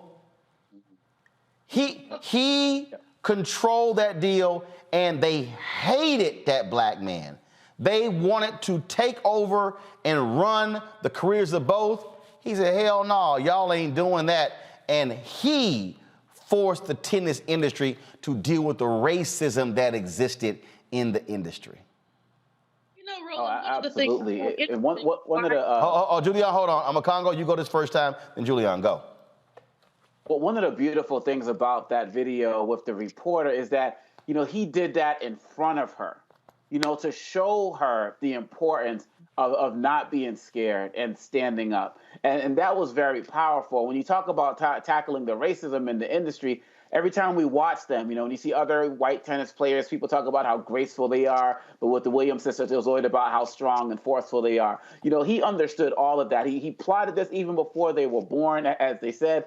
And really, at the end of the day, when you can show your kids to be fearless. You know, one of the things I talked with a black parent, she said, you know, I have my black kids in private school because I want them to know that they can compete with white people on any level. You have to ingrain it at a young level so that when they get older, there is no fear. And are these sisters not fearless out there, owning sports teams, doing all of the stuff that they're doing right now? And their father is central to that role. And I can't wait to see this film because it highlights that. It centers black father. In that interview, it was just everything. Okay, but Julian, I do want, people may have actually missed this part. I want y'all to see Venus's face when Richard stepped in. She immediately with her fingers like, your ass in trouble, homeboy. You in trouble. I want y'all just to watch Venus, y'all. But if you keep going on and on, listen, we can't keep interrupting. I mean, if you want, you got to understand that you're dealing with an image of a 14-year-old child. And this child gonna be out there playing with your whole ass and me gonna be in the grave. Here he come. She's like, I'm just gonna sit right here. Yeah, you know, Roland, one of the things you mentioned that Richard refused to put them on a junior circuit, and that absolutely was brilliant.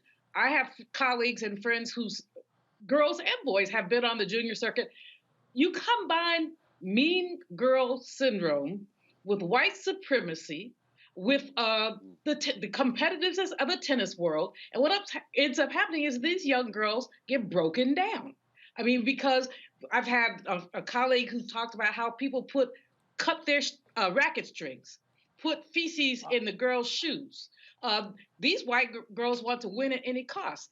And I think Richard must have thought, well, if they're going to have to go through all that, let's go through it on the main circuit with the big money. And he pumped them up with the kind of confidence that was unshakable. So they had to deal with all kind of nonsense. Remember the woman that Richard called a big old white turkey, a French Open winner, who deliberately bumped into Venus, deliberately bumped her. And he just had her back completely, totally. So did a whole lot of other folks.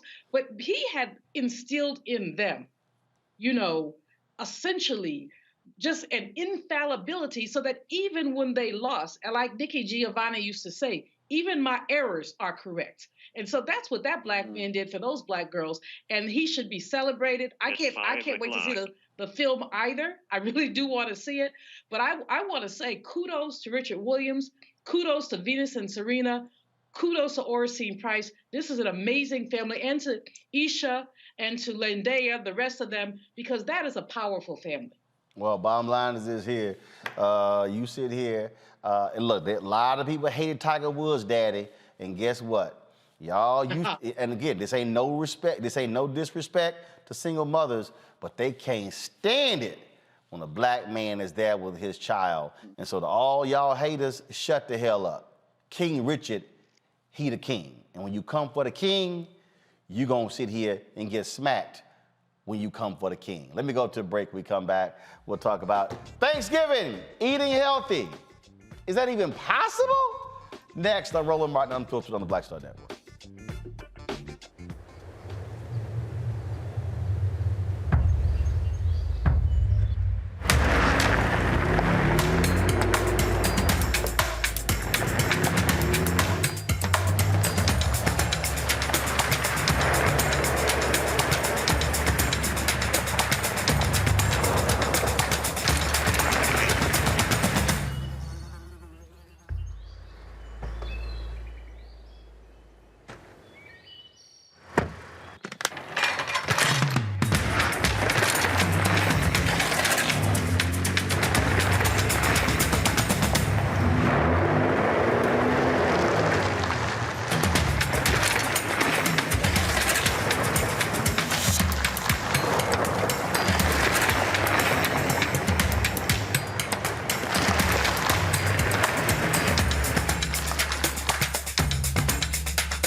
Are the stars out tonight?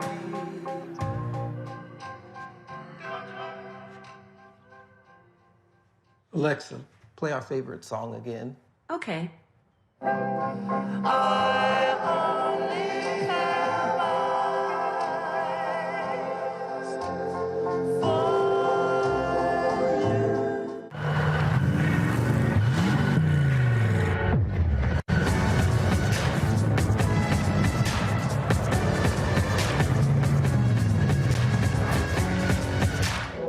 Hi, everybody. This is Jonathan Nelson. Hi, this is Cheryl Lee Ralph, and you are watching Roland Martin, Unfiltered.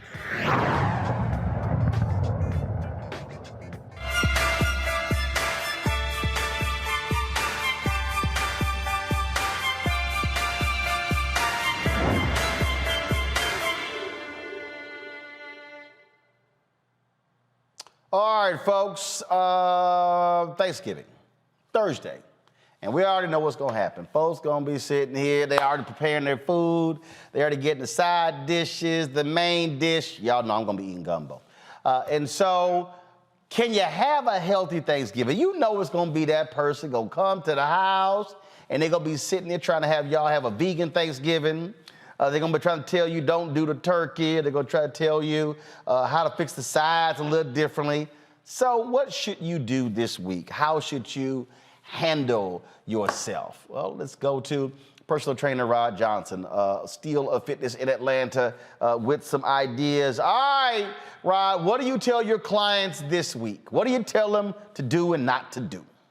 So, Roland, I got to tell you, the first thing first is you can't start trying to eat healthy on Thanksgiving. That's the first thing. So just ain't possible. It ain't possible. You got to lead up to it. So the biggest thing is that for most people, I usually say starting this week, all right, don't starve yourself. Just try to eat lighter. And lighter means just eat foods that we know that doesn't hold a lot of calories. Don't go hungry, because the fact of the matter is that if you start eating lighter, literally eating lighter, and you're hungry all the time, it's going to make it worse come Thanksgiving. So the biggest thing is that drink a lot of water, try to avoid a lot of excess sugar, and try to do this gradually. The biggest thing is make sure you have some protein in there each time you have a meal or a drink to ensure that you don't get hungry. Because the biggest thing is, I know Thanksgiving, most people say, hey, I'm not going to eat a whole lot, but they end up eating a whole more than they usually do. That's because the foods are usually heavier and laden with a lot of starch, a lot of butter and oils. So the biggest thing is that come Thanksgiving Day, make sure you have a nice breakfast. A breakfast, don't skip out on the breakfast. Make sure there's some protein with it. Make sure that's, when we talk about carbohydrates, we're usually talking about grains or fruits and things like that. And drink water throughout the day. And when it comes to the actual meal itself, just make sure, talk about healthy, breast of the meat, white meat. Think about, and if you're somebody who's used to eating casseroles or eating even the greens laden with a bunch of oils and stuff like that, if you're the one preparing the meal, think about pulling back on some of that. Research says that you can take out some of the butter and the oils up to 0.5% and still have good flavor. So if you're somebody who wants your family to live longer and be healthier, pull out some of that oil. I talk about the biggest thing when you talk about sweet potatoes. Instead of having just sweet potato pie, have some roasted sweet potatoes. Yeah, you may not like that, but I tell you, it makes a huge difference too. We also talk about adding some potatoes with there too, because it's colder out now. We want to have some more comfort food, so we eat a little heavier. But the thing is, you want to make sure that when you schedule your meal, you look at the starches, make sure it's balanced, and eat smaller portions too. Too often that we think that we have to have the most food on the plate in order to really truly enjoy it, and then we're stuffed the rest of the day. And so backing it up. So I usually say, if you're going to do something on Thanksgiving to really start your day so you have a nice hearty meal, if you want to, start off with a good breakfast like I mentioned, add a little walk, maybe a 20, 30-minute walk before you eat. Once you eat, sit down with the family, and after you eat, do some games with the family if you can, or go for a walk. Make sure activity is involved in there too. The meal itself, it's not all about the meal. It's really about you enjoying each other, right?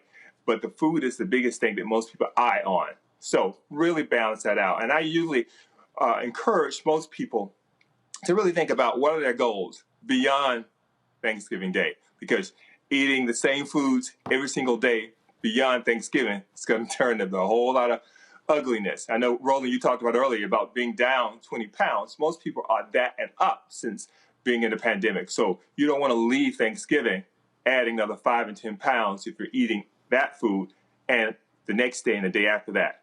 Make sure you pull back on that, And there's nothing wrong with saving and freezing something, having some for maybe Christmas, but not every single day. Well, I think also, the reality is this here, when you're talking about getting ready for Thanksgiving, when you're talking about, we know it's Thursday. It's, what are you deciding? What are you deciding, today, tomorrow, and Wednesday? That's just one of the things that you have to actually decide. And so you don't go crazy, with your eating. And look, if you also going to eat more on Thursday, I think you also learn to pull back, if you will, and then also decide don't go buck wild crazy Friday, Saturday, Sunday. You're exactly right. And, speaking of that, so I usually say the biggest thing is you talk about Monday, Tuesday, and Wednesday. When I said earlier about eating lighter, I'm saying eating lighter, but add a little activity with that too, because trust me, if you start pulling back on some of those calories, but not to the point that you're hungry, but pulling back on some of those calories, by the time you lead up to Thanksgiving, chances are you probably won't eat as much as you think you're going to eat. And two, when you do eat what you eat, we love the dressing, we love the macaroni and cheese, we love the greens and all those things laden with what is laden with. Because I'm not telling you not to enjoy yourself, but I am telling you to pull back on how much of that. Enjoy yourself. Just know, like we mentioned, the day after and the day after, make sure you eat a little lighter, meaning change food sources. Maybe not have those greens, maybe have a salad, maybe have some green beans, roasted green beans or sauteed. It makes a huge difference. Just change the food. Thanksgiving is Thanksgiving, and it's meant for that day, not all the days beyond and before. All right, I'm a Congo. Julian, what's your question? I want to ask the brother, in terms of, you talk about pulling back, and people always talk about folks pulling back, but the fact is that when people are sitting around the table convivially and people are passing the stuff around and, people are having maybe a glass of wine or two, the limitations basically go away. You may have intended to eat properly, but you get with the gang and somebody says, oh, you're not going to have my mac and cheese? And basically, you can have another spoon of mac and cheese because it was your sister who made it. How do people convince themselves that Thanksgiving is about thanks living? Thank God for living long and being this healthy. How do we convince people to change their mindset, even just a little bit? Well, that's such a good point there. I tell you, we do tend to talk a lot, but the thing is, I find that the more you talk, the less you probably eat. And two is that when you want to think more healthily when you talk about Thanksgiving, just think about what are your goals? Do you want to have a better quality of life? Yeah, I want to eat. If I say yes, I want to eat a little better. Doesn't mean that you can't enjoy yourself on Thanksgiving, but it definitely means that this cannot be something that you do every single day. And you want to make sure you talk about it. Get some family members to go in with you and talk about, hey, let's go and do a big walk before and after eating. Let's go to the grocery store together and kind of figure out some foods that we can eat to make sure that we have a more healthful lifestyle beyond and before Thanksgiving. Omakongo. I really appreciate everything that you're talking about, sir. And one of the questions I have is, do you think that one of the things we should be considering is maybe increasing our liquid intake during the more? You talked about the breakfast, but I'm thinking maybe if we're drinking some more water. All depends on what liquid. That's what I was about to say. I'm thinking like, some water, some teas. It can kind of help suppress the hunger a little bit for when it's mealtime. Could that help as well? No, you're exactly right. I think when I talk about having a nice breakfast, particularly on Thanksgiving Day, is key. And also having water with it. Having water and when I say having water after it, like a snack time, adding some fruits and vegetables with that, and protein as well. I say protein because it keeps you satiated. It keeps you full longer. So having some protein, drinking fluids, water with that, and throughout the day kind of helps. And even throughout the week to kind of prepare yourself too. Kind of help get that system good and ready for what you're about to do on Thanksgiving. So yeah, fluid is so important. Limit the alcohol, limit the mixers that we usually add with the alcohol too. I know we love that wine and we love other things too, is that think about that too. Put that in moderation too. Think about it. If you're going to have it, maybe have it just when you're sitting around and eating. Like I mentioned earlier, most times if you're just talking, usually you're eating less anyway. And by the time you finish talking, the food is cold and you're either going to heat it up or you just don't want it. So think about it that way as well. Oh, they're going to have that Hennessy and cognac. That's going to happen. All right. Rod Johnson, we appreciate it, man. Thank you so very much. I appreciate you. Thanks for your time. All right. I want to thank Juliana Makongo and Amisha for joining us. I hate that her internet went out. We certainly appreciate it. Thanks a lot. All right, folks. Again, please download our app, our Black Star Network app. If you have not done so far, you can do it on your Apple phone, your Android phone. You can do it on Apple TV, Android TV, your Roku. You can do it on Amazon Fire Stick. You can do it on Samsung Smart TV as well as Xbox. So please do so. Again, our goal is to hit 50,000 downloads by December 31st. All right, folks, don't forget to also join our Bring the Funk fan club. Every dollar you give goes to support this show. Of course, it's Cash App, $RM Unfiltered. PayPal is R Martin Unfiltered. Venmo is RM Unfiltered. Zelle is Roland at RolandSMartin.com. Roland at RolandMartinUnfiltered.com. And Wednesday, we're debuting my new show, Rolling with Roland. We've had some amazing interviews we've been shooting all across the country. My goodness, y'all. Richard Lawson, Glenn Turman, Bill Duke, Jack A., Mario Van Peebles, Jeffrey Osborne, Michael Collier. We've been talking to Richard Roundtree. Dondre Whitfield, Laz Alonso, Michael Ealy, Damaris Lewis, Michelle Roberts, the sister who runs the National Basketball Players Association, Will Downing, Melba Moore. We've had just some great interviews and some people I'm forgetting right now. But so first up is going to be Johnny Gill. And in this preview, I asked Johnny, was there anybody who just insisted on closing after a New Edition and y'all had to put that heat on them? He said, yeah, Brian McKnight. Watch this. I'm about to give you something. Yep. that's gonna put you in that. You're gonna remember this. Yeah, we was on tour. So Brian wanted to be the headliner. Now, you're headliner with New Edition. So we're like, okay, you want to be a headliner? Not a problem. Since you think you big, that big and bad? Okay. Yeah, yeah. And I'll never forget one night we, two of the guys, the driver got lost. I think it was Westbury we were playing. And I'll never forget, they asked him if he didn't mind going on first, and we would close out. And they came back and he said, no. I give him his prop. He took it like a man. It was rough out there. By the time he would come out, you could hear echoes. Wow. So again, that's going to debut Wednesday. So we're not going to have a live Roland Martin Unfiltered. So we're going to go ahead and roll Rolling with Roland on Wednesday, 6 p.m. Eastern, the debut of that show presented by Verizon. Again, folks, we've had some crazy fun interviews. Sally Richardson Whitfield, as I said, Richard Roundtree, actor Trevor Jackson, Flex Alexander, music director Ray Chu.